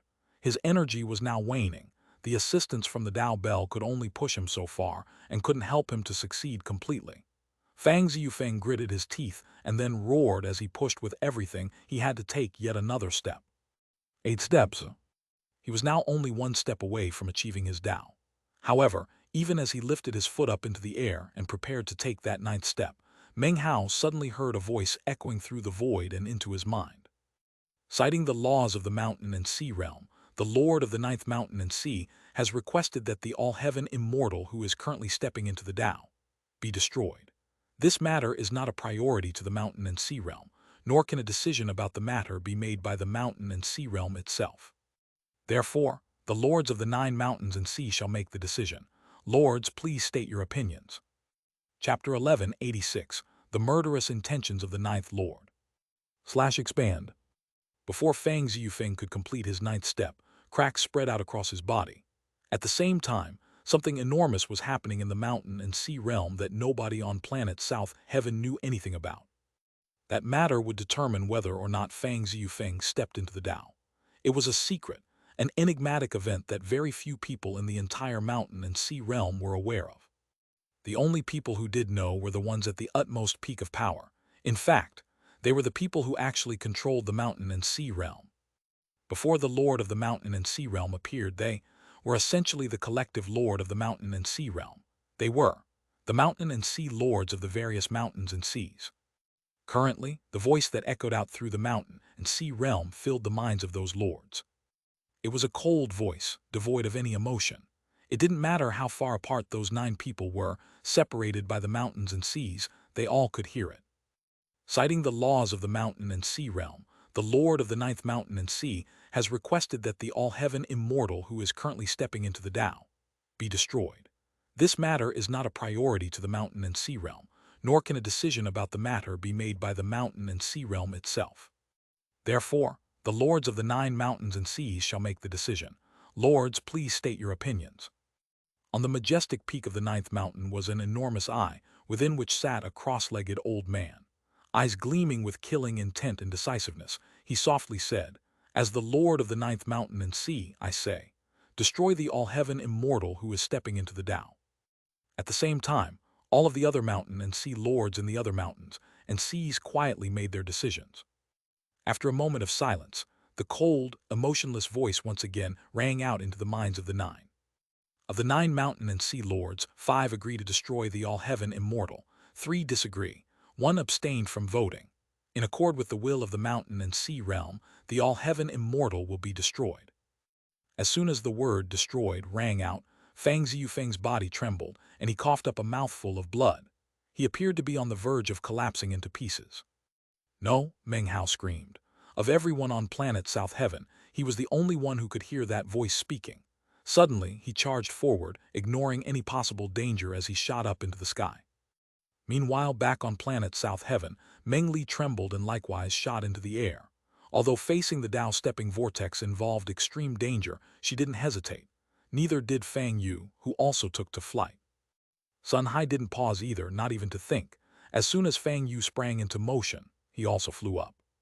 "If you go, so do I." Within the vortex, Fang Ziyufeng's body was gradually breaking apart. He hadn't completed the 9 steps, and that final step would remain forever incomplete.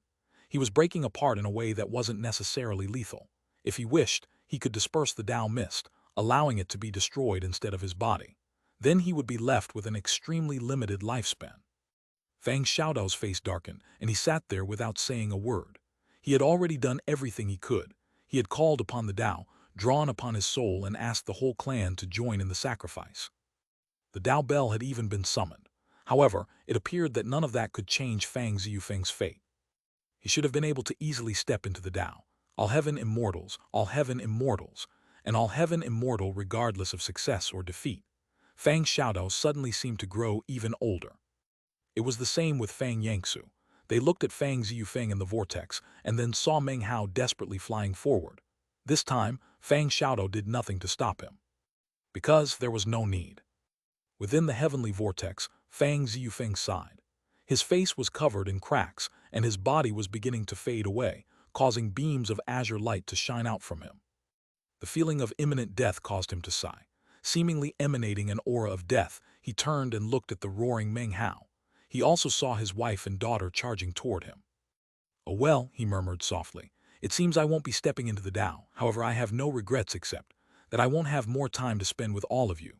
Just when he was about to disperse the Tao mist and cease his attempt to step into the Tao, all of a sudden, a cold snort echoed out. The sound was ancient and filled with boundless pressure. It came through the teleportation portal from Planet East Victory. All of Planet East Victory was shaking, as if its will were awakening. As the planet awoke, the land shook, and within the Fang clan's ancestral land in the necropolis, the first-generation patriarch sat there cross-legged, and his eyes opened. "As an all-heaven clan, my Fang clan fought for the immortal world until I was the only person left. And now, the Fang clan is on the rise again. Our blood has awakened, and the glory of an all-heaven clan is once again on the cusp of appearing. Why should we be subjected to this arrangement? If this were an ordinary stepping into the Tao, I would not interfere, not even if he were to die. But now, things have changed because of the awakening of the blood of an all-heaven clan. As for this tribulation, enough is enough. If Paragon 9 Seals had not perished, even he would respect an all-heaven clan such as mine. And you are nothing more than a spirit automaton formed out of natural laws. The lords of the 9 mountains and seas all maintain a portion of those natural laws, and therefore, I will not hold it against the mountain and sea realm itself. But as for the rest of you, lords of the mountains and seas, I will personally rectify your mistake of attempting to destroy my Fang clan." The voice echoing out was not audible to everyone. The only people who could hear it were the lords of the 9 mountains and seas, and considering his identity, Meng Hao. Simultaneously, a beam of light shot out from Planet East Victory. It moved with explosive speed, rapidly transforming into 9 beams, one of which headed toward the 9th mountain, and the other 8 of which shot through the void toward the other 8 mountains and seas. The 9th mountain rumbled, and the enormous eye let out a roar of fury. However, blood spurted out from it and dripped down, causing the entire Jai clan to be shaken. As for what happened in the other mountains and seas, nobody knew. However, back on planet South Heaven in the heavenly vortex, Fang Ziyufeng was suddenly pushed forward and took his 9th step. In the moment that his foot stepped down, Fang Ziyufeng's eyes went wide. Everyone watching gaped in astonishment. At the same time, the Tao mist above his head fully materialized into a sword. A blood-colored sword. The sword descended down into Fang Ziyufeng through the top of his head, and suddenly, he erupted with the aura of the Tao realm. Ripples exploded out from the vortex, sweeping across the entire 9th mountain and sea before fading away to reveal Fang Ziyufeng. He was confused about what had happened, and he wasn't the only one. Fang Xiaodao and Fang Yangsu were shocked and panting. They almost couldn't believe what had happened, and all of the other Tao realm experts who had been watching Planet South Heaven were equally astonished. He clearly failed. How could he possibly have ended up succeeding? What exactly happened just now? Inconceivable. This is completely impossible. Throughout all the years that the mountain and sea realm has existed, nobody has ever mysteriously gone from a state of obvious defeat into one of utter victory. However, it didn't matter what people thought or said. Fang Ziyufeng had successfully stepped into the Tao. The cultivators from the Fang clan weren't sure what exactly caused it to happen, but after seeing that Fang Ziyufeng had stepped into the Tao, they were ecstatic. "Greetings, Clan Chief." "Clan Chief, congratulations on successfully stepping into the Tao." "Congratulations, Clan Chief." Calls of congratulations swelled up, and all of Planet South Heaven was shaken. Meng Li flew up and embraced Fang Ziyufeng, tears streaming down her face. Fang Yu and Sun Hai also approached, weeping. "Dad, you did it," Fang Yu said, weeping and laughing at the same time. "Congratulations, Dad," Meng Hao said, hovering off to the side. Seeing his dad safe caused him to sigh with relief. However, hidden behind that smile was something he didn't want his parents to see, and that was the cold, murderous feelings he held because of what had just nearly occurred to Fang Ziyufeng. Meng Hao would never be able to forget the voices he had heard. He also gained a new understanding of his identity and how it pertained to the mountain and sea realm as a whole. The rise of an all-heaven clan was a threat to other mountain and sea lords and especially to the Jai clan. That was why the Jai clan had taken such decisive, murderous action. However, true threat of death actually didn't come from any one cultivator, but from the mountain and sea realm itself, from the powers of natural law that had tried to cut down Fang Ziyufeng. From Meng Hao's perspective, it must have occurred because the Jai clan's patriarch Jai Tian had paid a high price to make it happen. If any mountain and sea lord could blithely do such a thing, then no one would ever dare to challenge them to battle. But that wasn't the case. The mountain and sea lords could be supplanted. Therefore, as of this moment, Meng Hao decided that he would make Jai Tian pay for what he had done. Jai Tian, one of these days you shall die. Meng Hao's smile was as cold and sharp as a blade as he gazed up into the sky. He still wasn't sure why exactly Jai Tian had chosen such a method to try to kill his father, but he had to ask himself whether or not some undying enmity existed between his father and Jai Tian. Is it because of me, or because Jai Tian can't get to father because of him being on planet South Heaven? Meng Hao's eyes glittered. The fact that someone had tried to kill his father took things over the line. To him, that was a violation of a huge taboo, and although he looked normal on the surface, his heart raged with fury and towering killing intent. He had never experienced rage like he was feeling now, nor had he ever wanted to kill someone as much as he now wanted to kill Jai Tian. Therefore, he decided that it was an enmity that absolutely must be seen to its end.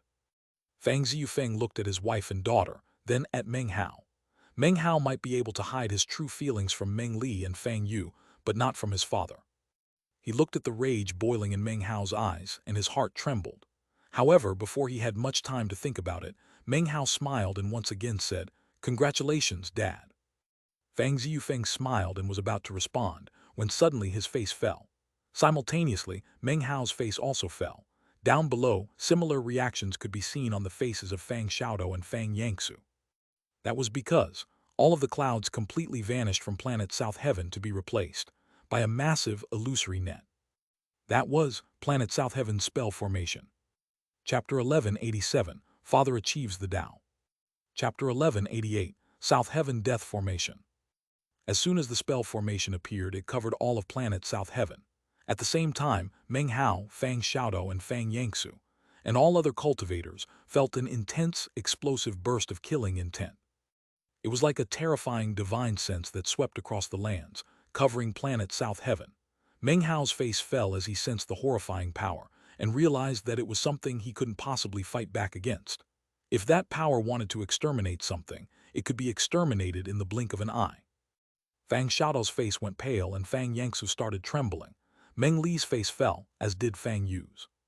That's the death formation of planet South Heaven. Damn it, obviously the spell formation doesn't approve of Ziyufeng stepping into the Tao, otherwise it wouldn't have activated. It's going to wipe Ziyufeng out. Rumble. Heaven and earth shook as an incredibly powerful force sprang into being, pushing everyone away from Fang Ziyufeng. Nobody could resist it, not even Meng Hao, who was inexorably pushed away until Fang Ziyufeng stood completely alone. It happened too quickly. Moments ago, everyone had been congratulating Fang Ziyufeng on successfully stepping into the Tao. But now, everyone was gaping in shock at the massive transformations occurring in heaven and earth. Fang Ziyufeng's eyes flickered. As soon as the killing intent appeared, he pushed his cultivation base down from the Tao realm to the great circle of the ancient realm. However, the killing intent only continued to get stronger and stronger. Peals of thunder echoed out from the illusory net as it shot down toward Fang Ziyufeng, filled with a shocking murderous intent which morphed into a power of extermination. In just a brief moment, the destructive power was nearing Fang Ziyufeng. If Fang Ziyufeng had failed to step into the Tao and become a quasi-Tao cultivator, then planet South Heaven's spell formation would not have appeared, regardless of whether it approved of him or not. After all, the spell formation only targeted the Tao realm. Unless Emperor Tang took control of it, it wouldn't harm quasi-Tao cultivators.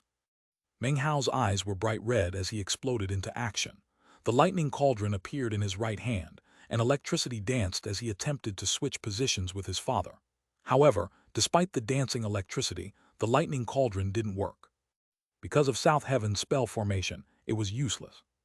Meng Hao wasn't willing to give up. Eyes flashing with madness, he shot forward like an arrow, intent on piercing the net to help his father. However, as soon as Meng Hao touched the net, he felt a massive force pushing back against him, like a power of expulsion. He heard countless screaming voices shoving him away, preventing him from entering the area within the net. However, the net didn't hurt him. It only prevented him from interfering with the will of the South Heaven spell formation. Meng Hao's face was pale and he began to laugh bitterly. He could do nothing. Now as before, he could only watch and provide no assistance whatsoever. This was his father, his blood relative, and therefore, the feeling of helplessness which filled his heart made him want to scream in rage. Meng Hao's mother and sister were shrieking as they watched Fang Ziyufeng face this danger. It was at this point, however, that a growling roar echoed out from the great Tang's imperial palace. With mine own Li clan blood, I call upon the spirit of the ancestor within the spell formation. This man is the guardian of South Heaven. He is from the All-Heaven Fang clan. He must not be harmed or killed. In accompaniment with the words, massive rumbling struck heaven and earth. The net seemed to pause, and at the same time, a figure materialized out of thin air next to Fang Ziyufeng. He wore an imperial robe and an emperor's crown. It was none other than Emperor Tang, who grabbed Fang Ziyufeng and then sped with him down toward the ground. Just when they seemed to be on the verge of touching down, boundlessly bright lightning suddenly shot down toward Fang Ziyufeng, filled with intense killing intent. After landing on the ground, Emperor Tang's voice once again rang out with urgency. Brother Ziyufeng, the spell formation has neither been defeated, nor has it achieved victory. Had it succeeded, I would never have been able to rescue you just now. Quickly, sit down and begin to meditate. I will give you a drop of Li clan blood. After you fully absorb it, I will cast one of my ancestors' Taoist magics so that the spell formation will approve of you.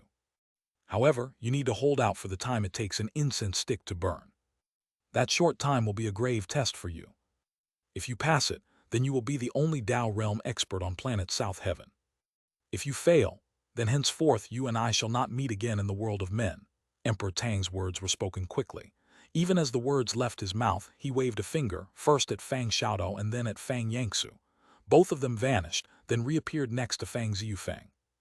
If you too want him to survive for the time it takes an incense stick to burn, then you need to do everything you can to help him. However, remember that you must not under any circumstances use the power of the Tao realm. If you do, not only will Fang Ziyufeng be defeated, you will also die.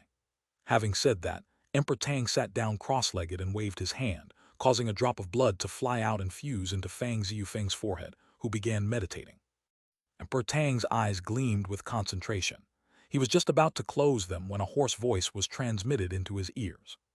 Emperor Tang, let me in too, Meng Hao said, eyes bloodshot. Emperor Tang's gaze flashed and he hesitated for a moment, but then he waved his finger.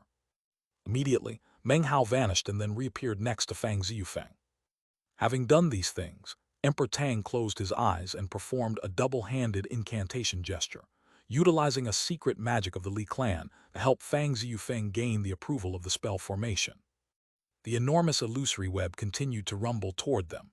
Although it didn't harm planet South Heaven in the least, the killing intent within it continued to grow stronger. Strange colors flashed, and the wind blew. Fang Xiaodao's eyes shone with a bright gleam as he suddenly flew up into the air, followed by Fang Yangsu. They immediately set to work fighting the net, not using the power of the Tao realm, but rather cultivation bases that had been restricted to the great circle of the ancient realm.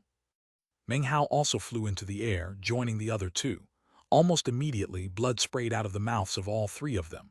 The target of the net was Fang Ziyufeng, but it could still hurt them, although only to a certain extent.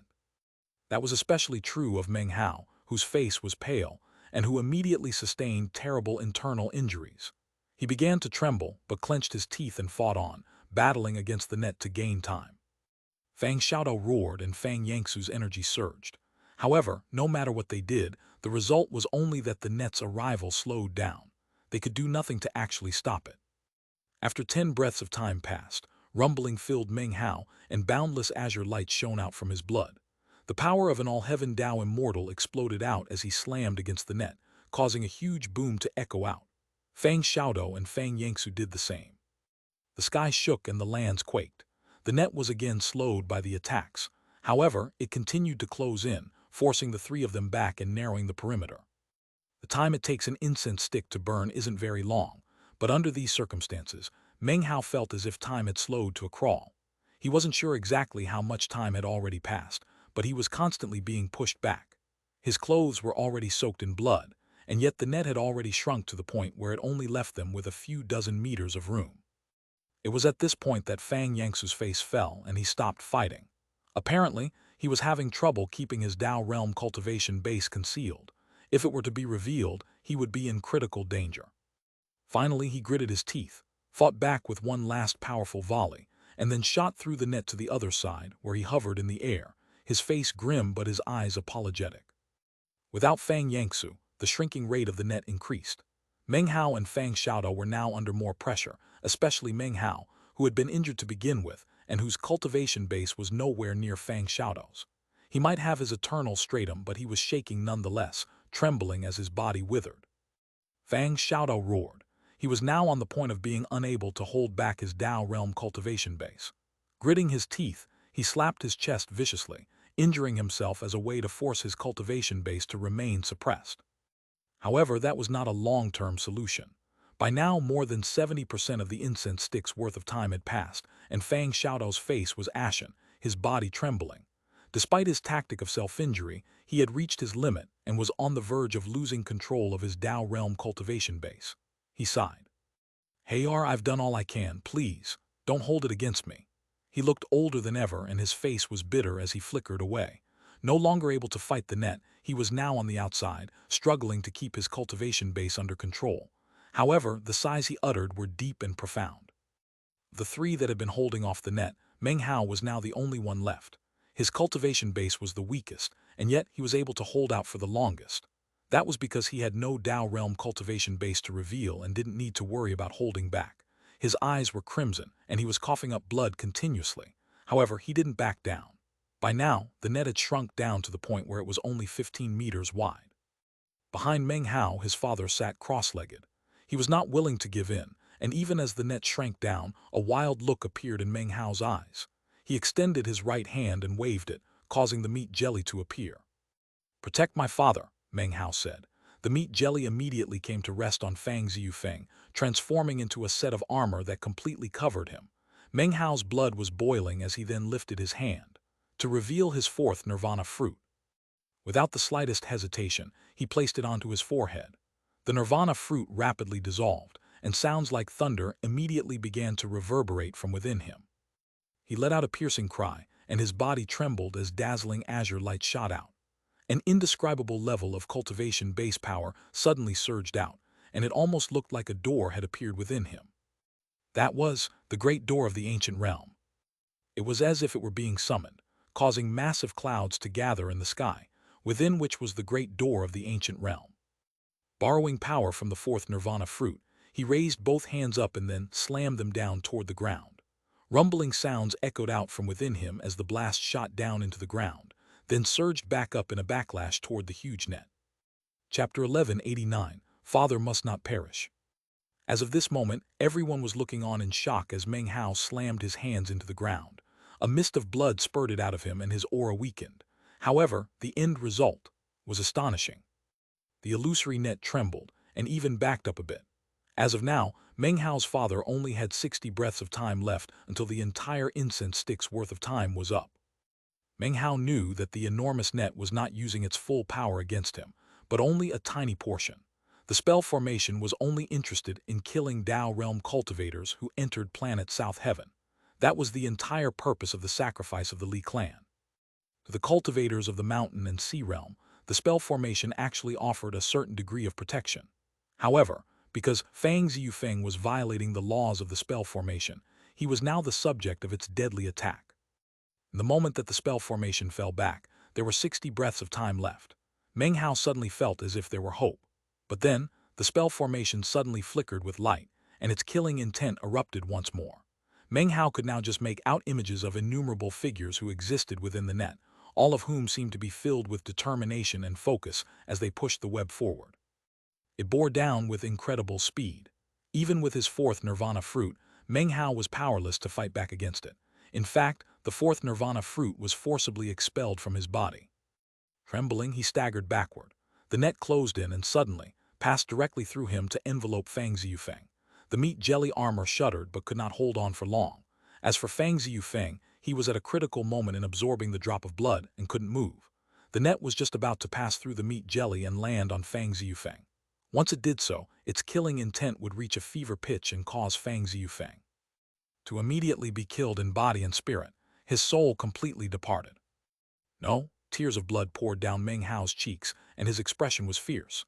He let out a maddened roar, and suddenly lifted his right hand up and pointed up into the heavens. Instantly, the drop of Paragon's blood began to rumble, as he sent a call to the sun and moon of the mountain and sea realm, which vibrated in response. A beam of light shot down from them, which pierced through the void and instantly slammed into the huge net. He was now using the power of the mountain and sea realm itself to resist the net. Massive rumbling filled the air, and the net shook and was shoved back slightly by the beams of light. It wasn't that the power of the mountain and sea realm was insufficient, but rather, this was planet South Heaven, and the spell formation had been created by the sacrifice of the Li clan. The power of the mountain and sea realm wasn't willing to destroy it. In fact, unless there was absolutely no other choice, Meng Hao didn't want to do that either. He admired the Li clan and respected the spell formation, but this was a critical, life-or-death moment for his father. Meng Hao's choice would always be to place family above anything else. When the light of the sun and moon slammed into the net, it trembled slightly and moved away from Fang Ziyufeng. As for Meng Hao, he paid a heavy price to unleash this attack, an even greater price than he had paid to do the same thing in the windswept realm. After all, on that occasion, he had used the power to kill outsiders, but now he was causing the mountain and sea realm to harm itself. Therefore, the price he paid was heavier. Blood sprayed out of his mouth, and he watched as the net shrank down again. His father was now at an extremely critical moment, and his body was trembling. As of this moment, the only thought in Meng Hao's head was, his father must not perish. In his mind, he roared, I call upon the power of my name to order the mountain and sea realm to descend. Then he waved his finger again, and suddenly, an illusory mountain and sea appeared atop Fang Ziyufeng. No one could see that mountain and sea except for Emperor Tang, whose expression flickered. As it descended, Meng Hao trembled. His clothes were already soaked with blood, and he was growing faint. However, in that moment his eyes suddenly shone brightly. As the mountain and sea descended, Fang Ziyufeng stopped trembling and the huge net was stopped. Unfortunately, in that moment, the killing intent of the net grew even more intense, and the mountain and sea was not willing to exert itself fully to fight it. The huge net passed through it, and then closed in once again on Fang Ziyufeng. It was as if the South Heaven spell formation would not disappear until Fang Ziyufeng was dead. Fang Ziyufeng's eyes suddenly opened, and he looked at Meng Hao with a look of kindness. Sighing, he said, Heyor, take care of your mother and your sister. You might be the younger brother, but you're the man of the family now. From now on, they'll be relying on you. Dad, Meng Hao cried. His hair instantly turned white, and he was so withered that he looked almost like a sack of bones. However, he was completely focused. His desire to save his father had not been reduced in the slightest, and even burned hotter than ever. Dad, you're not going to die. Bring on the second mountain. Rumbling could be heard as a second mountain, and sea descended to fight back against the huge net. Seemingly mad, Meng Hao waved his finger again, causing the paragon's blood to boil once more. Third mountain. Shockingly, a third mountain and sea appeared over Fang Ziyufeng to fight back against the South Heaven spell formation. Rumbling echoed out as the net was once again forced back. To fight back with the power of 3 mountains and seas was the most that Meng Hao could do with his paragon's blood. He was shaking now, and his flesh was mangled. He had reached his limit. In terms of time, there were still 20 breaths left. Booms echoed out as the net passed through one mountain after another. Soon there were only 10 breaths of time left, and that was when the final mountain and sea vanished. The killing intent erupting from the net was maddeningly intense. By this point, the meat jelly wasn't effective at all, and from the look of it, Fang Ziyufeng was just about to be wiped out. Expression serious, he turned to Meng Hao and roared, Heyor, back down now. This is my choice. Parents are supposed to sacrifice themselves for their children, not the other way around. I don't need you to save me. Back off. Fang Ziyufeng's expression was serious, and his heart twinged with pain. Currently, the bitterness he felt far exceeded Meng Hao's. He had no desire to perish or to affect Meng Hao in any other way. In fact, he would rather die than do so. Meng Hao's expression was one of determination. Completely ignoring Fang Ziyufeng, he sent the essence of divine flame out. It was not a sea of flames, but rather the aura of essence, and that aura could also become the aura of a Tao. Meng Hao unleashed that aura completely, causing it to explode out with full power. At the same time, he advanced, standing directly between his father and the net, stretching his arms out wide. Shockingly, he was using his own body and his own Dao aura to fight back against the net. He was struggling to buy those final few breaths of time for his father. The net rumbled, enveloping Meng Hao and Fang Ziyufeng together. Because Meng Hao was protecting his father, he absorbed nearly 60% of the attack, with only about 40% entering Fang Ziyufeng. As it did, the killing intent exploded out, and Fang Ziyufeng coughed up a mouthful of blood. His soul was on the verge of being exterminated. This time, the net did not pass through Meng Hao, but instead, because of his Dao aura, it had turned from being ethereal to corporeal. Blood sprayed out of his mouth and his vision dimmed. The feeling of death had never been so close. Meng Hao suddenly thought of his mother, his sister, and also another woman, Su Qing. Regret filled him, and he wanted to say something but was helpless. The world began to turn black. Hey-ar, Fang Ziyufeng was trembling, and a madness surged within him. He shot up from his cross-legged position just as the 10 breaths of time had passed. The drop of Li clan blood was now fully absorbed. That was what Meng Hao had been fighting for. Were it not for him, the moment of Fang Ziyufeng's success would also have been his death. Simultaneously, Emperor Tang finished preparing his Taoist magic and unleashed it. The enormous web, which had not yet completely sliced through Meng Hao, flickered and then vanished from both Fang Ziyufeng and Meng Hao.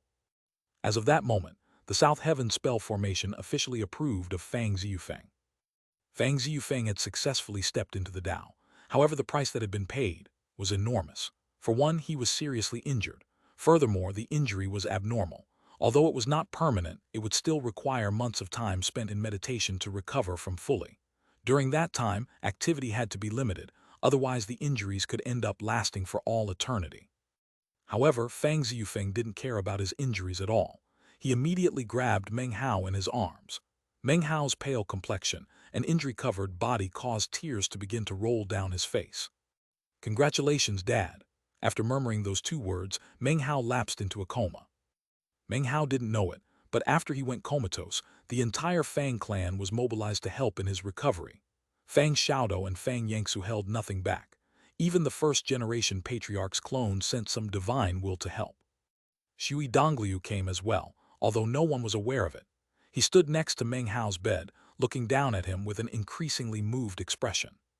So for people who change their own destiny, anything is possible.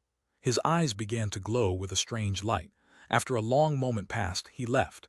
His departure was not detected any more than his arrival was. Emperor Tang also came to visit once. As he looked at Meng Hao, his heart trembled, although he didn't allow that to show on his face. He didn't tell anyone how he had seen Meng Hao summon the mountains and seas, nor how he now sensed the aura of the South Heaven spell formation on him. Meng Hao's injuries were very serious, whether in terms of his body, his mind, or his soul. He had been injured so badly that he almost died, and as such, his recovery time was also significant. However, with the full help of the Fang clan, his injuries were not the type that couldn't be recovered from. He remained unconscious the entire time, housed safely in the Fang clan ancestral mansion on planet South Heaven. His sister, mother, and father were constantly by his side to care for him. Time passed. Eventually, the time came for the grand coronation of the clan chief. Under the urgings of the other clan members, as well as Meng Li, Fang Ziyufeng decided not to delay things any further and prepared to begin the ceremony. However, although he might be the clan chief in his heart, he couldn't compare at all to his son. Eventually, the day of the grand ceremony arrived. Chapter 1190, Grand Ceremony in the Fang Clan. The Fang clan was one of the 4 great clans of the 9th Mountain and Sea. In the past, they had struggled with Jietian for lordship over the entire mountain and sea. If you added in the events of the Battle of Planet East victory in which the first-generation patriarch exploded out with power, it truly showed that the clan was as strong as ever, despite the loss of blood and wealth due to the internal strife which had struck them. Although there would always be some suspicion that the clan was much weaker than they let on, given some time, they would surely be even more powerful than before. Then there was Meng Hao's status as an echelon cultivator. The news of that had already begun to spread. Coupled with the fact that he was strong enough to sweep over all the other chosen, it ensured that the Fang clan was clearly poised on the verge of having even greater influence. Everyone knew that the Fang clan had the first-generation patriarch, 2 Dao realm experts, and the most powerful chosen in the 9th Mountain and Sea. When a clan like that held a ceremony to appoint its clan chief, it can easily be imagined how much of a commotion it caused. Because Fang Ziyufeng had successfully stepped into the Dao realm, the Fang clan's overall power was now one step higher. Aside from the three great Taoist societies or the Jai clan, no other sect or clan in the entire Ninth Mountain and Sea could match up to them in terms of combat strength.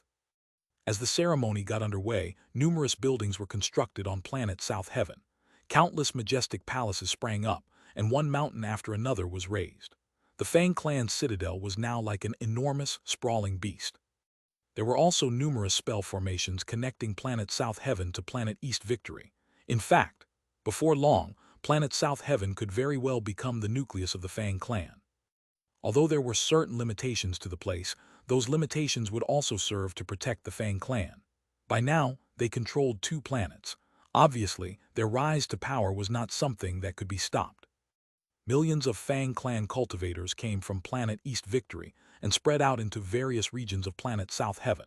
The Fang clan's ancestral mansion was 100 times larger than before, and it was in its central square that the grand ceremony was to take place. On that day, starting at dawn, the teleportation portals on planet South Heaven flashed continuously as cultivators from all of the various sects and clans throughout the Ninth Mountain and Sea arrived. There were friends of the Fang clan and also enemies. It was the same for Fang Ziyufeng, and many who were there came for him specifically. These people could only sigh inwardly when they thought about the rumors that he had successfully stepped into the Tao. Although many people might want to challenge him to a fight, few actually dared. Many people came. The 3 churches and 6 sects were present, as well as many of the large clans. There were also countless smaller sects and even rogue cultivators who flocked to planet South Heaven, all of whom the Fang clan arranged accommodations for. The 3 great Taoist societies came, and even the Jai clan sent people. On the surface, there was no display of the undying enmity between the Fang and Jai clans. The chosen of many sects and clans had friction with Meng Hao, and yet all of those sects and clans sent representatives. Surprisingly, though, not a single one of the chosen could be seen. It was almost as if they had collectively decided ahead of time not to come. As for Fatty and Meng Hao's other longtime friends, none of their sects sent them to attend. That was understandable. Meng Hao was now so powerful that he struck fear into the hearts of even the experts in the elder generation. If they had sent disciples of the junior generation to the ceremony, it would have been seen as an embarrassment.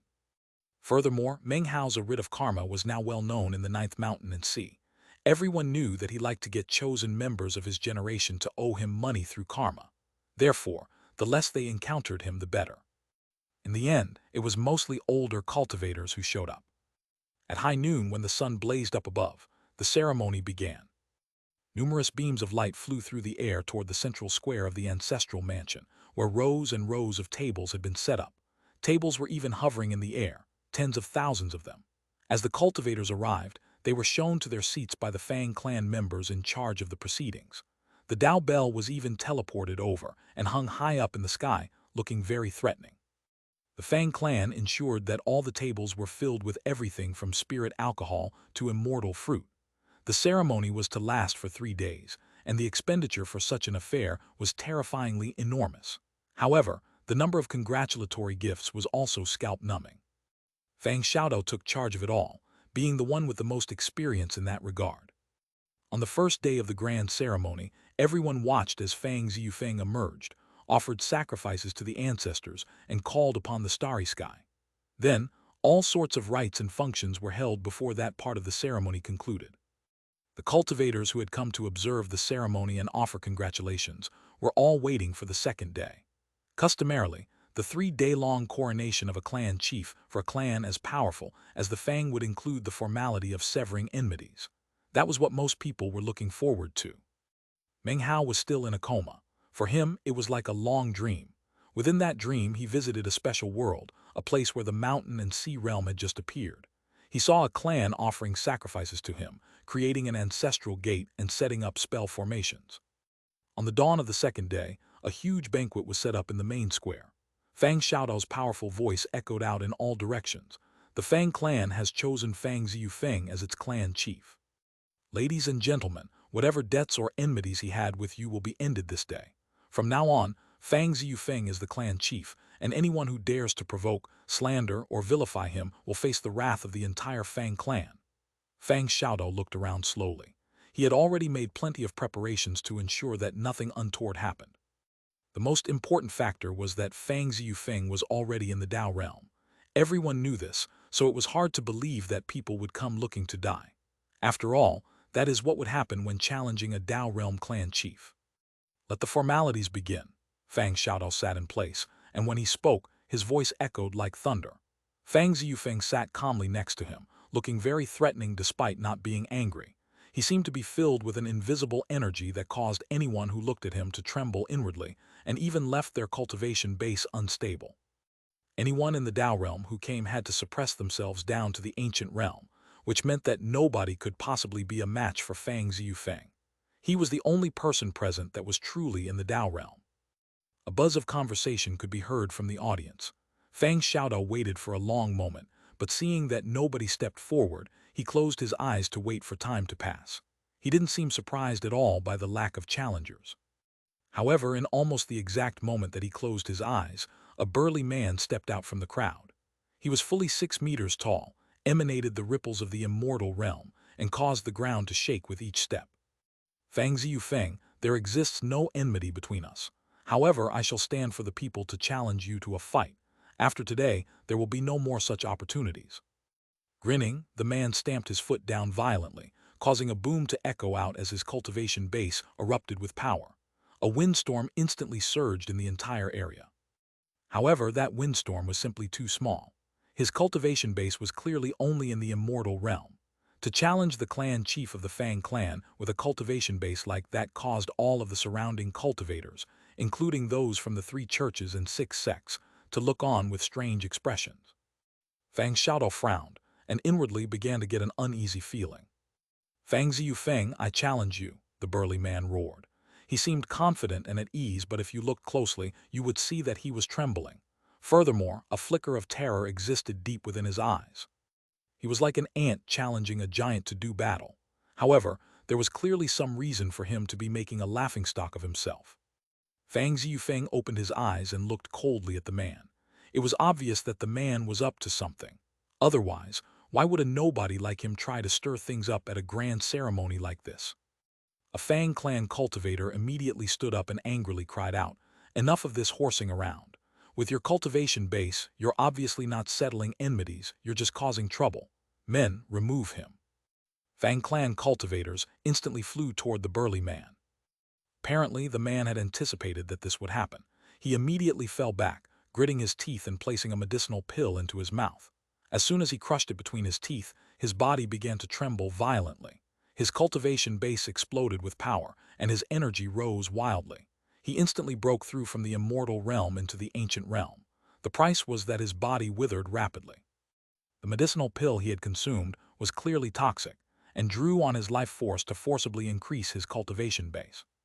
Considering the price he was paying, he would only be able to maintain such a state for less time than it takes half an incense stick to burn.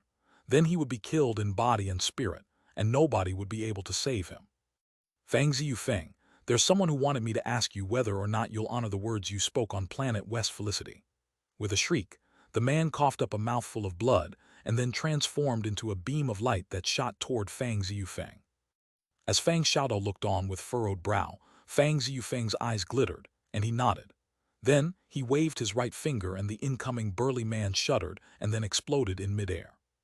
As soon as he died, another cultivator flew out.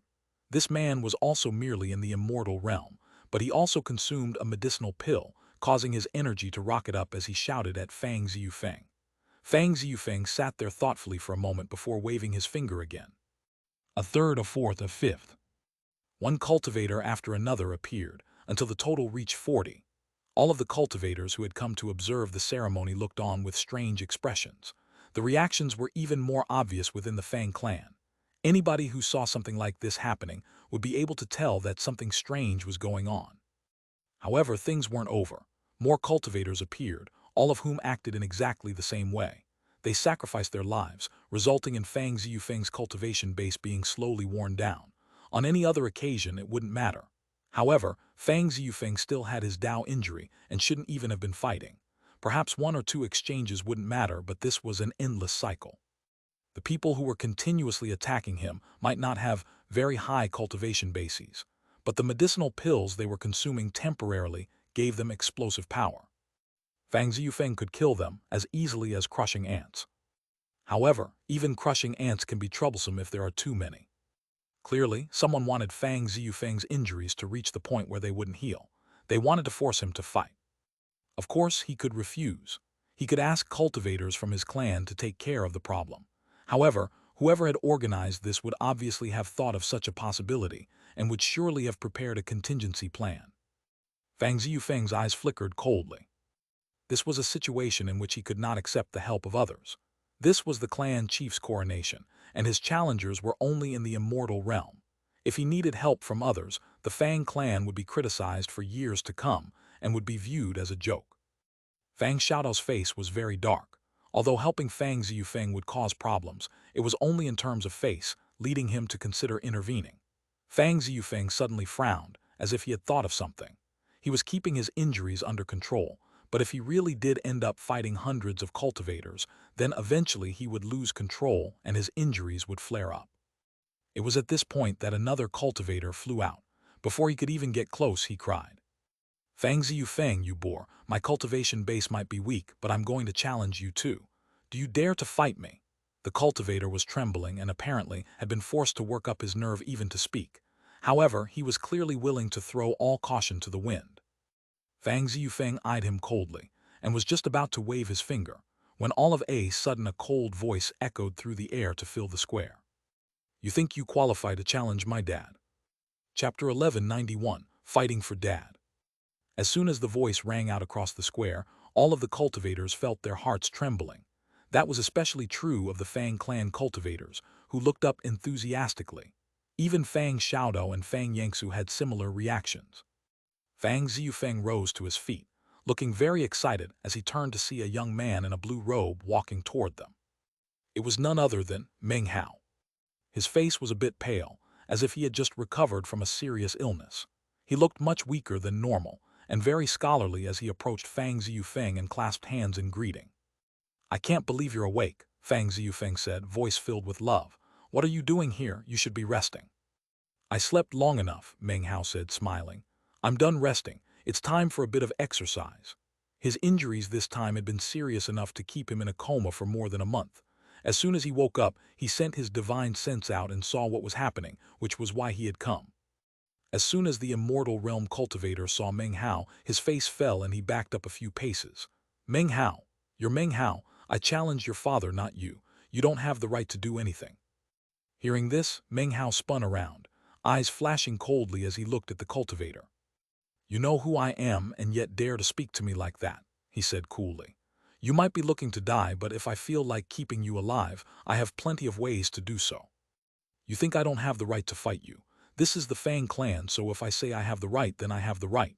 His voice echoed out, filled with a domineering air. As he finished speaking, he stepped forward and was suddenly directly in front of the other cultivator. The man's face fell, and he was about to try to flee when Meng Hao let out a cold snort. It crashed like thunder, slamming into the cultivator's mind, prompting a blood-curdling scream. Then, the man exploded in a burst of gore. It was a quick and efficient kill. Meng Hao didn't mind that blood and guts were raining down everywhere. Clearly, he did things differently than his father. His father was the clan chief and had many things to consider. Meng Hao was not the clan chief, and his goal was to intimidate. "Well, who's next?" he asked coolly, waving his arm to flick some blood off of his sleeve. His question was met by utter silence. All eyes were fixed on him. Many people present had only seen illusory images of Meng Hao, making this their first time seeing him in person. Now that they could lay eyes on him personally, his visage was indelibly burned into their memories. From the way he spoke and how he acted, it was easy to see how domineering he was. Many eyes widened as they realized that this was a person who dared to defy laws and principles, even of the heavens. Fang Ziyufeng smiled slightly but said nothing. Off to the side, Fang Xiaodao's eyes also flickered with a smile, then exchanged glances with Fang Yangsu. Both nodded inwardly. Meng Hao clearly knew that there were many ways for them to resolve the current situation. However, it didn't matter how they went about it. None of those methods were truly appropriate. Considering their position in the clan and considering the circumstances, the things that were normally handled in secrecy just couldn't be done. Meng Hao had shown up in domineering fashion and had instantly killed someone. Furthermore, the people who had had dealings with Meng Hao in the past could tell how sharp and biting his words were.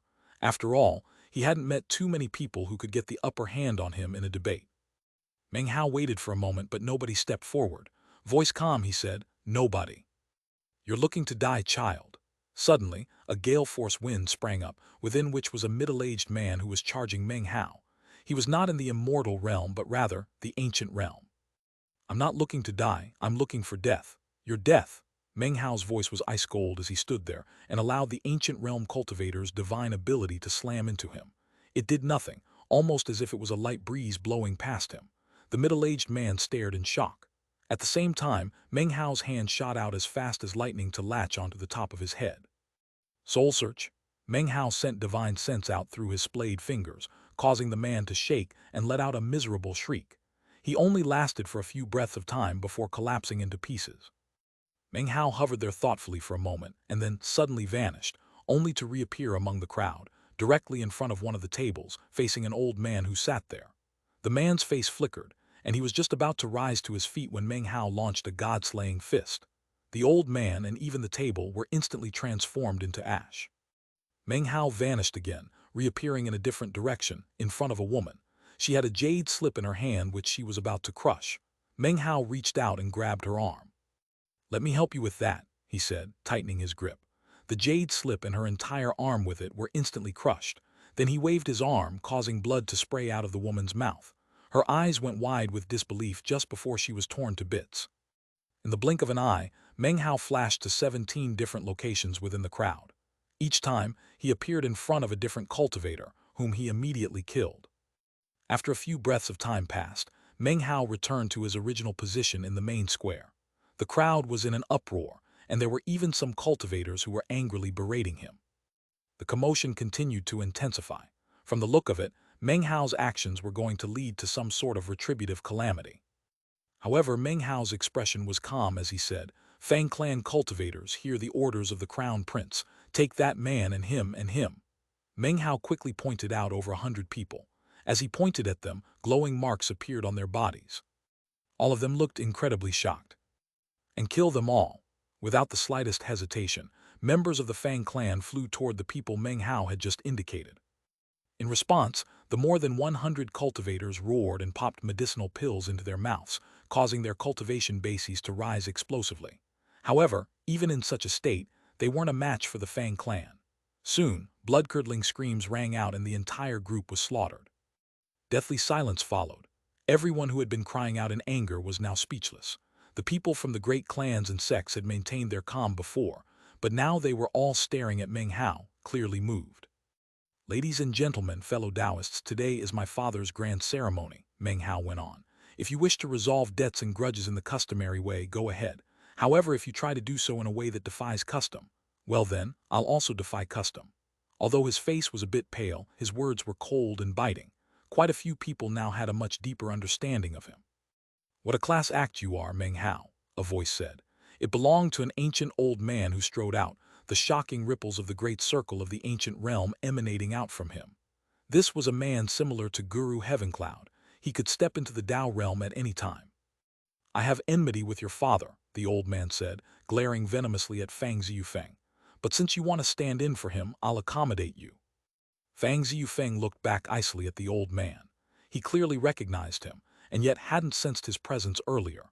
Apparently, the man had used some sort of technique or magical item to render him invisible even to those in the Tao realm.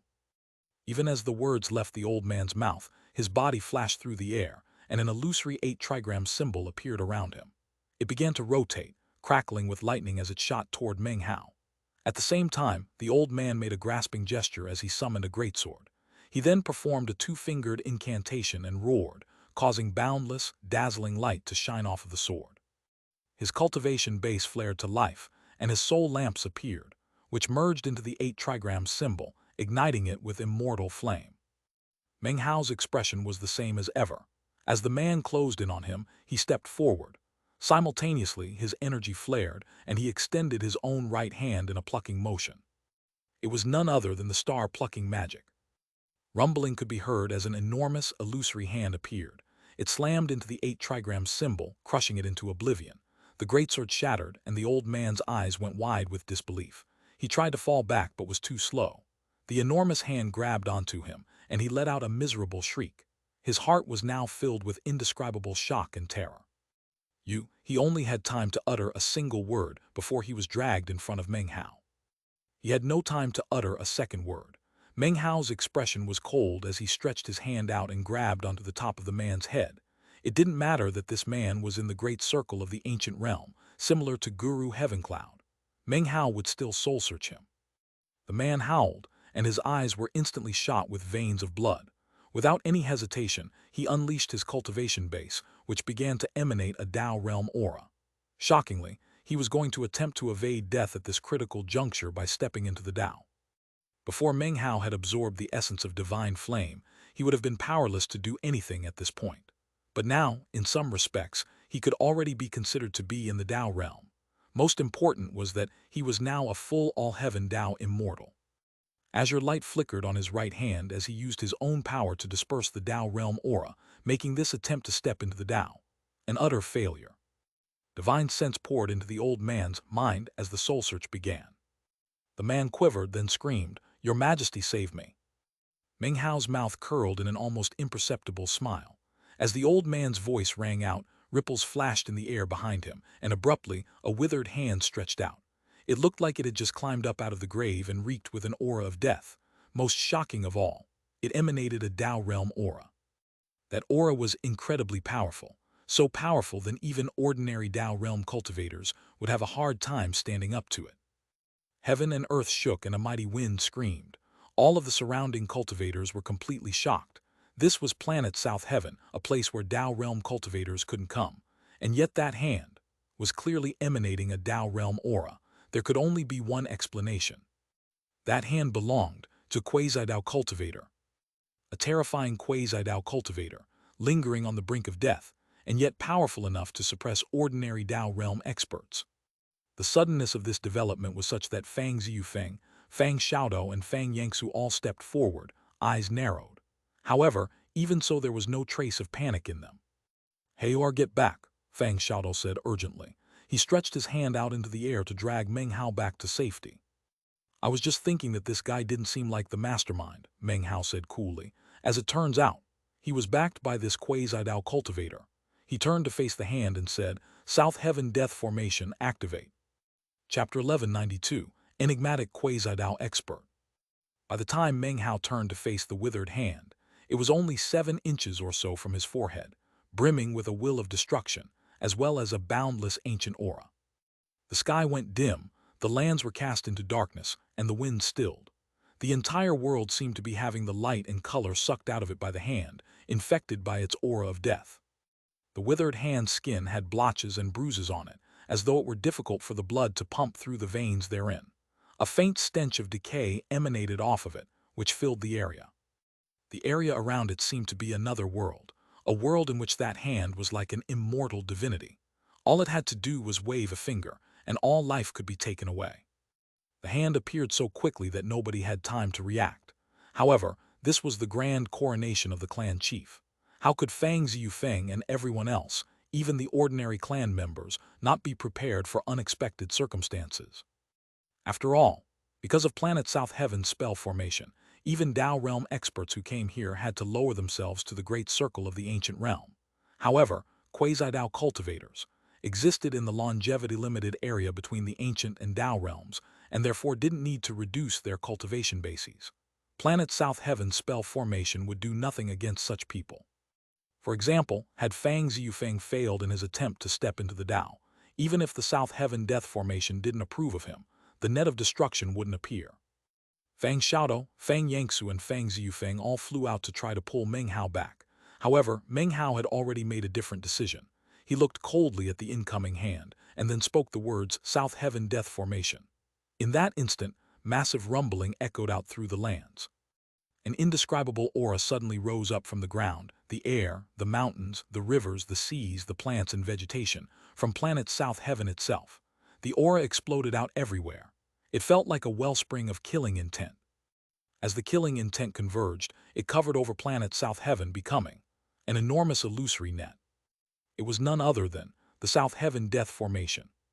It seemed to appear slowly, but in actuality it happened in almost the exact same moment that Meng Hao spoke out the 4 words. Apparently, he could control the formation. It was a development that left even Fang Xiaodou and Fang Yangsu astonished and in a state of disbelief. Fang Ziyufeng's eyes went wide, as did the eyes of all the other members of the Fang clan. As for the cultivators from the various sects and clans of the Ninth Mountain and see who had come to offer congratulations, their hearts trembled and they gasped. That's the South Heaven Death Formation. What indestructible power! That formation can wipe out anything. This South Heaven Death Formation is amazing, but why can Meng Hao summon it? How could this be happening? Don't tell me that Meng Hao can actually control the South Heaven Death Formation. Right now, all minds were reeling because of the shocking events which they were witnessing. Meng Hao hovered there in midair, surrounded by the swirling killing intent of the South Heaven Death Formation. However, considering that he was at the very center of it all, it almost seemed true that he could actually control the South Heaven Death Formation. Being able to control the Death Formation meant that he could control planet South Heaven, and that meant that on planet South Heaven he was invincible.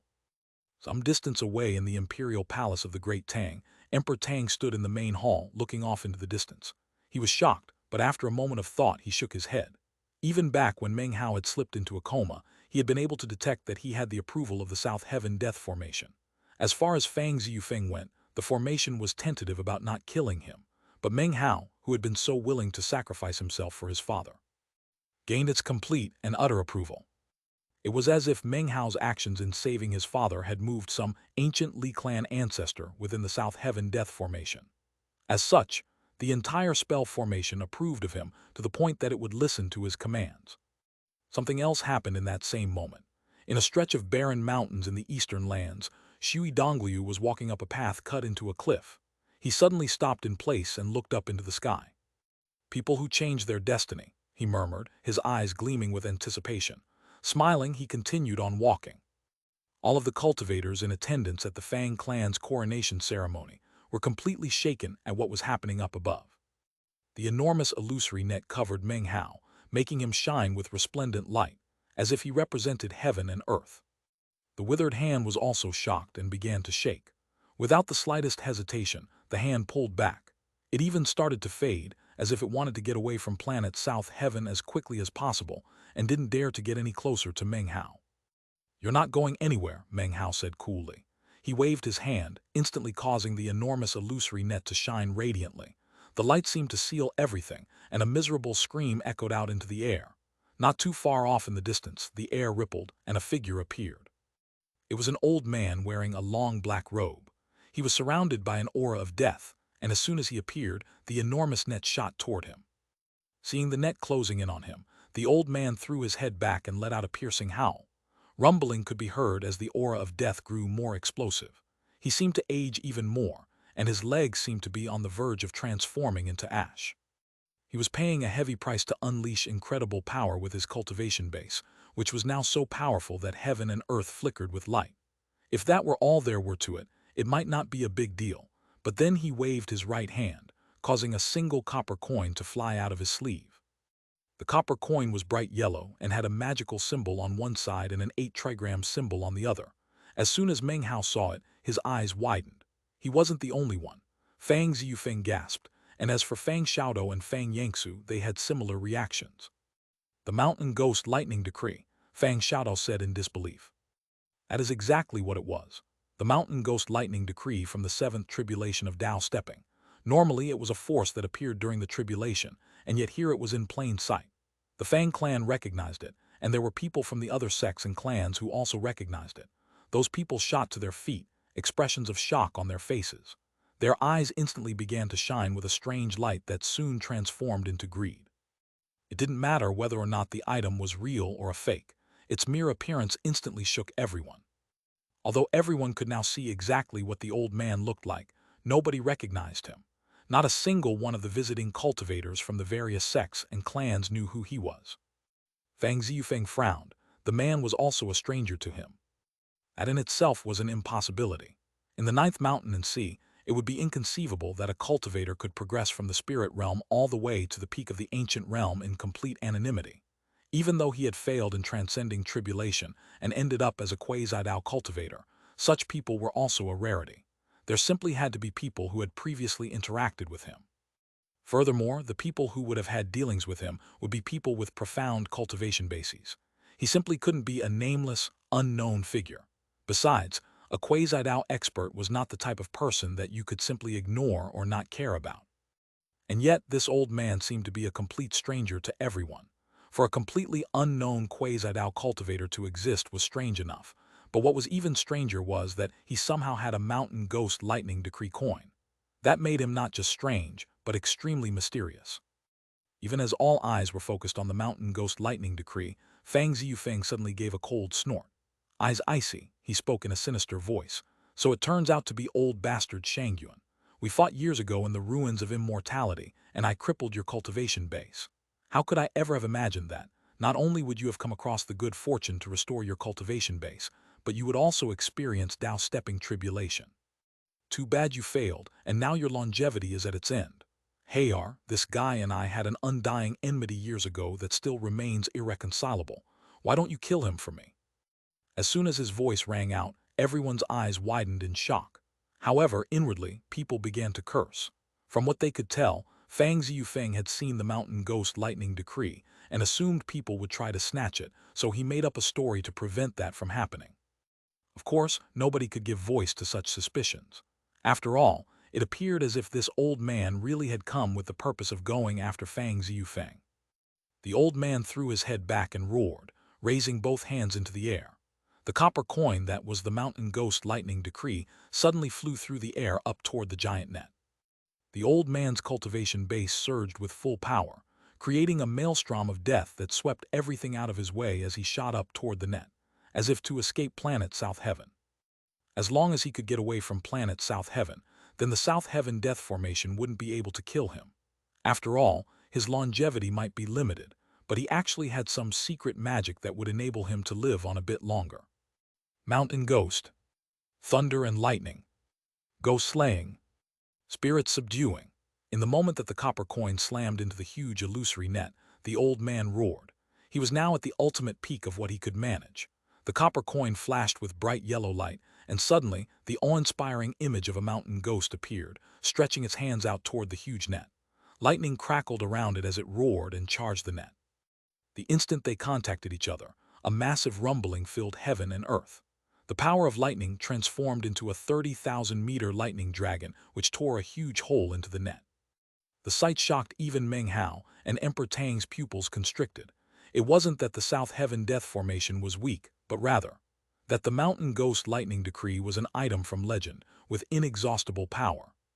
Most important was that, although Meng Hao could control the spell formation, he wasn't as skilled at doing so as Emperor Tang and couldn't unleash its full potential.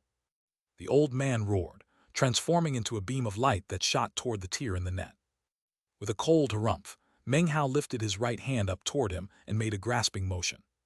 Instantly, the South Heaven death formation radiated scintillating light, which converged into the shape of a huge hand that crushed down toward the old man with fear-inspiring destructive power. The old man's eyes filled with despair as he roared again, burning more of his life force to unleash greater cultivation base power to fight back against the hand.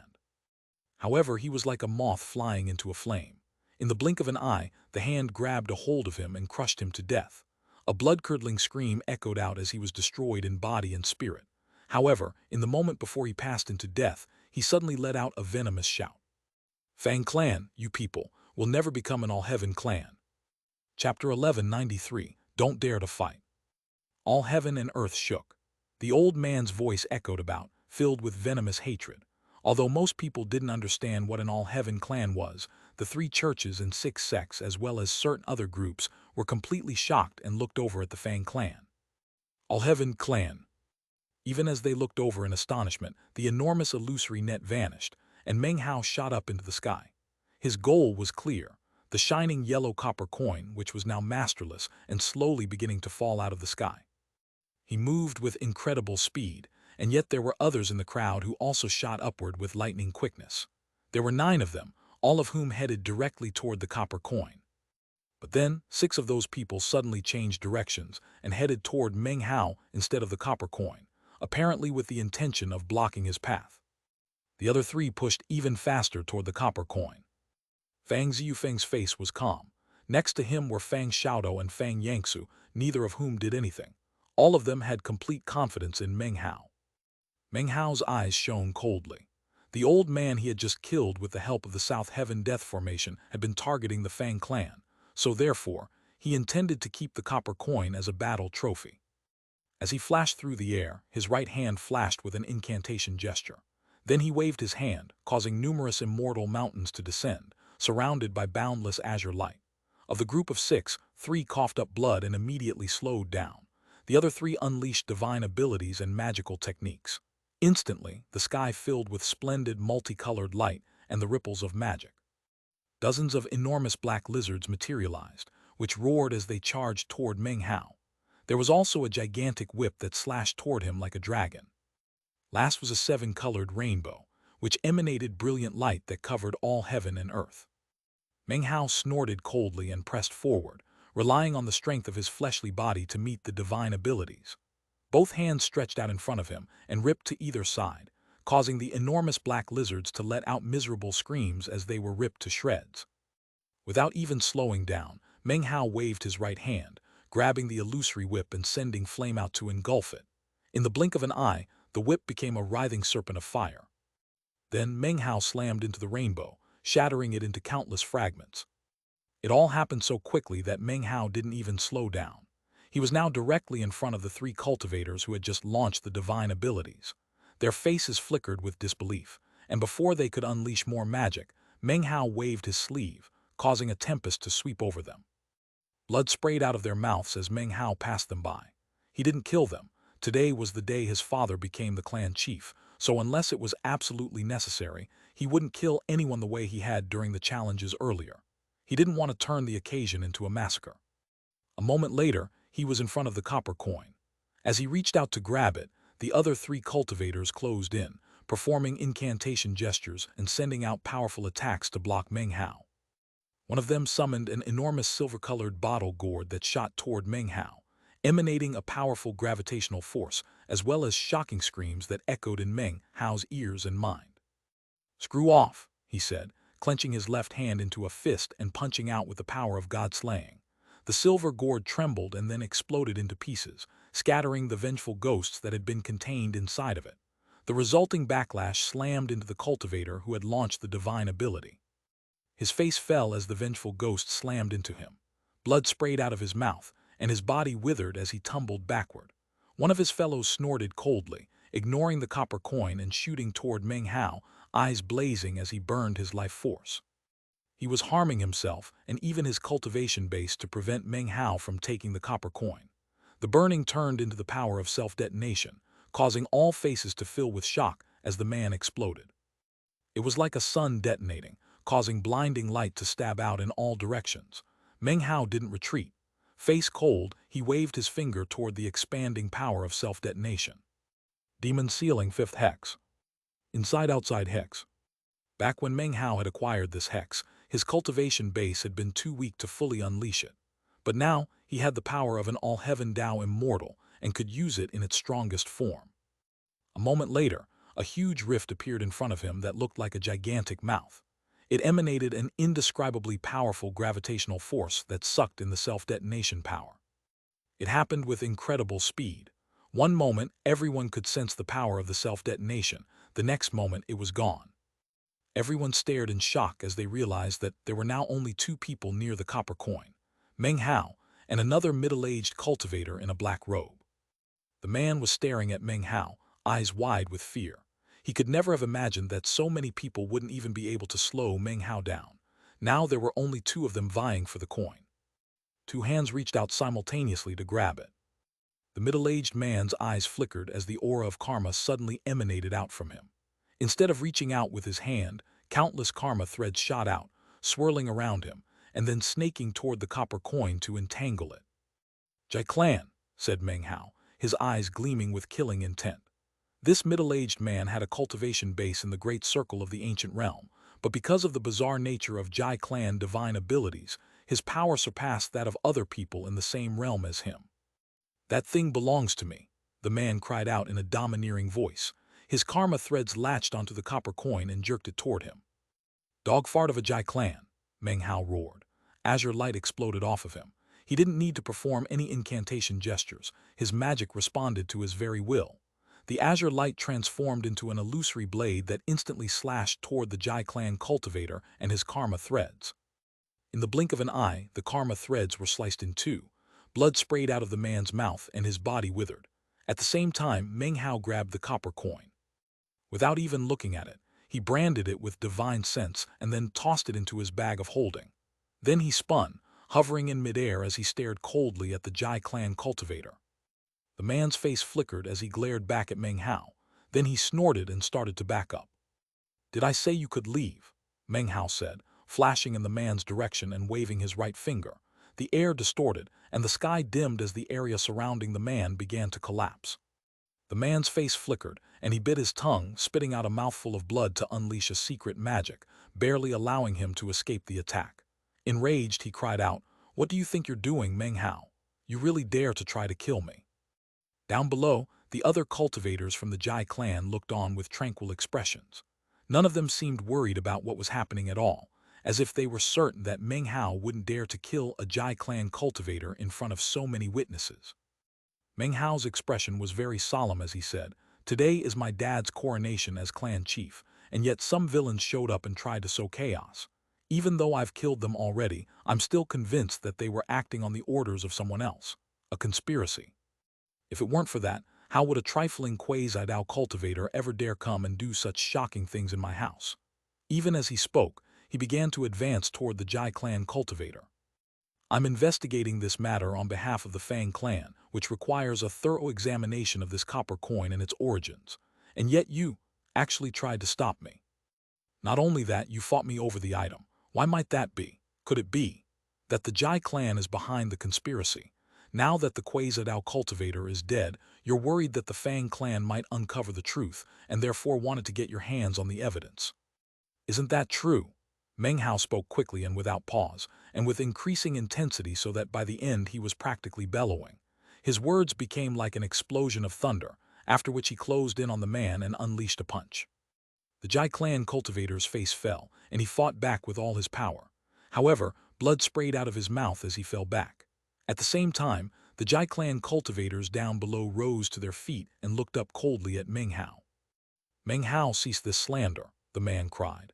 "The Jai clan had nothing to do with what happened, and even if we did, we wouldn't need to hide the truth." Oh, I understand. It wasn't the Jai clan, it was just you acting alone, so you're the person behind it all. What gall, you traitor! You wish to provoke the Fang clan and Jai clan into a war. I'm going to kill you right here and now, as a warning to anyone who dares to try to incite strife between the Fang and Jai clans." Eyes flashing, Meng Hao shot forward. Faces falling, the other Jai clan cultivators present were about to block him, but then Meng Hao extended his hand and unleashed the fifth demon sealing hex. This time, it was not the inside aspect, but the outside aspect. A massive force exploded out, which was none other than the massively destructive self-detonation power from moments ago. Heaven and earth distorted as the middle-aged cultivator was engulfed. Before, the explosion's energies were directed outwards in all directions. But now, it was being focused completely on the Jai clan cultivator by means of the fifth hex. The man couldn't even fight back. Rumbling sounds echoed out as he was instantly killed in body and soul. "Meng Hao!" cried the other Jai clan cultivators, several of whom flew up into the air, but were intercepted by members of the Fang clan. "Fellow Taoists of the Jai clan, there's no need to offer me thanks. I really had no choice but to help you. This man dared to incite violence between our two clans, and thus deserved to die." Smiling, Meng Hao clasped hands and bowed to the members of the Jai clan. Chapter 1194, Cutting Them Down. Most of the members of the Jai clan were old, but one appeared to be a young man of about 30 years of age. He wore ordinary clothing, nothing extravagant, and yet all the other Jai clan cultivators seemed to be following his lead. Without looking closely, that fact would never be obvious. In fact, he even stood towards the rear, making him seem like nothing other than an ordinary clan member. However, while the other clan members were crying out in rage, he was doing nothing more than frowning. That in itself made him stand out to Meng Hao. Meng Hao looked over at him with a slight smile, as if nothing were out of the ordinary. However, Deep in his heart was icy coldness. The killing intent he felt towards the Jai clan had long since become extremely intense. If it weren't for the fact that he wasn't confident in the Fang clan's ability to achieve complete victory against the Jai clan, Meng Hao would have already begun to slaughter them. However, even though he was currently holding himself back, he would strike decisively whenever he had the opportunity to do so. "Fellow Taoists of the Jai clan, are you saying that I killed the wrong person?" he asked, sounding perplexed. "Why are you so angry?" He was clearly trying to harm the relationship between our two clans. The coldness in his heart grew more intense. If the Jai clan attempted to argue with him, then he would simply use it as a reason to attack and kill someone else. The Jai clan cultivators glared back at him furiously, but in this case, there was no logical argument that could be used against the Fang clan. If the circumstances were different, the Jai clan might be able to disregard that, but on this day, during the coronation of the Fang clan's clan chief, they had only two choices. One was to start a full-scale war with the Fang clan, and the other was simply to accept the situation. After all, they truly had been trying to steal the copper coin. The Jai clan was domineering in the Ninth Mountain and Sea, a fact known by all the cultivators there. Therefore, many of their cultivators simply couldn't tolerate Meng Hao's words, and one of them was even about to open their mouth to fire back a rebuke. However, the frowning young man standing off to the side looked deeply at Meng Hao and then smiled. "Many thanks for your reminder, fellow Taoist Meng. Earlier, I truly seem to have overlooked that man had such ulterior motives." The young man's voice wasn't very loud, but it contained an inherent power and dignity. He swished his sleeve, and immediately all of the Jai clan backed down. Everything that was happening immediately made the young man completely conspicuous among the other Jai clan cultivators. Now, instead of seeming completely ordinary, he seemed the exact opposite. All of the cultivators from the other sects and powers in the Ninth Mountain and Sea were now staring at him and speculating about his identity. Could it be that he's this generation's mysterious, never-before-seen son of Jai, Jai Dingyang? Fang Ziyufeng, Fang Xiaodou and the others also looked thoughtfully at the young Jai clan cultivator. Meng Hao hovered in midair, looking into the young man's eyes. Meng Hao's gaze burst with killing intent for a brief moment, after which the young man staggered backward, the blood draining from his face and his eyes widening. Meng Hao's expression was the same as ever, although a tremor ran through his body. After returning to Fang Ziyufeng's side, he suddenly made a decision. "Jai Tian wants to kill my dad, so therefore, I'm going to kill this young man." In that instant, the young man's heart trembled. From Meng Hao's eyes, it was possible to tell how incredibly strong he was, and the intense killing intent within the gaze had forced the young man backward. Turning to his fellow clan members, he growled, "Let's go. We're leaving planet South Heaven." In response to his words, the other members of the Jai clan began to unleash the power of their cultivation bases. As they clustered around the young man, one of their members, an older man, clasped hands toward Fang Ziyufeng. "Fellow Taoist Ziyufeng, congratulations on becoming the clan chief of the Fang clan. We have an urgent matter to attend to, so we'll take our leave now."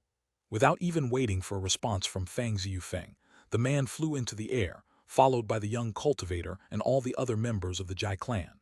All of them transformed into prismatic beams of light that shot up into the sky. "Dad, Patriarch Xiaodou, Patriarch Yangsu," Meng Hao said quietly, "I'm feeling a bit under the weather. Since nobody else will be offering any challenges, I'm going to go rest." Fang Xiaodou and Fang Yangsu exchanged a hesitating glance. Considering their intelligence and cultivation bases, it wasn't difficult for them to guess what Meng Hao was planning to do. Fang Xiaodou and Fang Yangsu were hesitating, but Fang Ziyufeng looked up and said, "Health comes first. Go ahead." His eyes flickered with killing intent. He was not the type of person who was willing to let others get the best of him, and thanks to Meng Hao, he was now certain that his previous difficulties in stepping into the Tao had something to do with the Jai clan. Meng Hao was his son, and he knew him well enough to know that he wasn't an impulsive person. Therefore, Fang Ziyufeng supported his decision, both as his father and as the clan chief. Meng Hao nodded, then shot up into the air in a streak of light. The coronation ceremony for the clan chief continued. After what had just happened, no one challenged Fang Ziyufeng to fight. However, observant people noticed that up in the sky, a mass of dark clouds had appeared at some point. Apparently, the weather was changing. Rain began to fall, and clouds roiled out to cover the whole sky. If you looked up, you would see that the entire sky had been obscured, almost as if a spell formation were sealing everything. At the same time, The same dozen or so Jai clan cultivators were flying through the layers of clouds. Lightning crashed and boomed around them as they flew upward. Young lord, why are we rushing to leave? Even though they killed one of our Jai clan's cultivators, they still need to try to maintain the moral high ground. There's no way they would dare to openly start attacking all of us, is there? That Meng Hao must be killed sooner or later. A few of them began to make sneering comments. That's right, if they dared to attack us in the open, our patriarch's eye would certainly see it. He can see everything in the Ninth Mountain and Sea. Even if the Fang clan were more foolhardy than they already are, they still wouldn't dare to make a move on us. That Meng Hao really does defy laws and principles, even of the heavens, one of the older cultivators said, snorting coldly. It's too bad there were so many other cultivators present, plus the Fang clan backing him up. Otherwise, if he dared to act so audaciously, we would have just cut him down. He got lucky this time. Just wait until next time when there aren't any members from other sects or clans around, we'll definitely exterminate him. Would you shut the hell up? The young cultivator said, looking around at the clouds. Do you really think Meng Hao didn't consider all of that? You think that the other sects and powers made it so we couldn't attack him? You think Meng Hao got off lightly? Well, from my perspective, those people actually saved us. Consider the matter dropped. Let's get out of planet South Heaven. Damn it. I can't believe Meng Hao can actually control the South Heaven death formation. The other cultivators followed along quietly, although none of them agreed with his decision. They were the Jai clan, and after all these years, they had grown used to being above everyone else. No matter where they went in the Ninth Mountain and Sea, all they had to do was reveal that they were from the Jai clan, and everyone would instantly act very respectfully and even shake in fear. After all, the Jai clan was the lord of the Ninth Mountain and Sea. With a position and standing like that, they never really needed to spend much time thinking about anything in any situation. They always viewed themselves as the strongest party, like emperors. As such, why would they need to spend time considering the common people? The young cultivator looked at his companions and sighed inwardly with remorse. He was well aware that the members of the Jai clan were too used to being in a superior position and had lost their ability to sense danger. It was at this moment that they emerged from the cloud layer and found themselves at the very edges of the skies above planet South Heaven, just a short distance away from the void of space. Suddenly, the young man saw something which caused his pupils to constrict. Meng Hao. He wasn't the only surprised one. The other Jai clan cultivators' faces fell as they caught sight of Meng Hao standing in the air above them, eyes shining coldly, lightning crackling and crashing around him. Voice cool, he said, now that nobody's around to stop me, I'm going to cut down some Jai clan cultivators. Lightning crashed and danced in all directions. Meng Hao extended his hand and pushed it down toward South Heaven. Rumbling sounds echoed out as, all of a sudden, a huge illusory net appeared around him, which was none other than the South Heaven Death Formation. The Death Formation net rapidly transformed into a huge hand, which radiated boundless killing intent, causing colors to flash and thunder to boom. Young Jai clan cultivator's face flickered, and he performed a double-handed incantation gesture.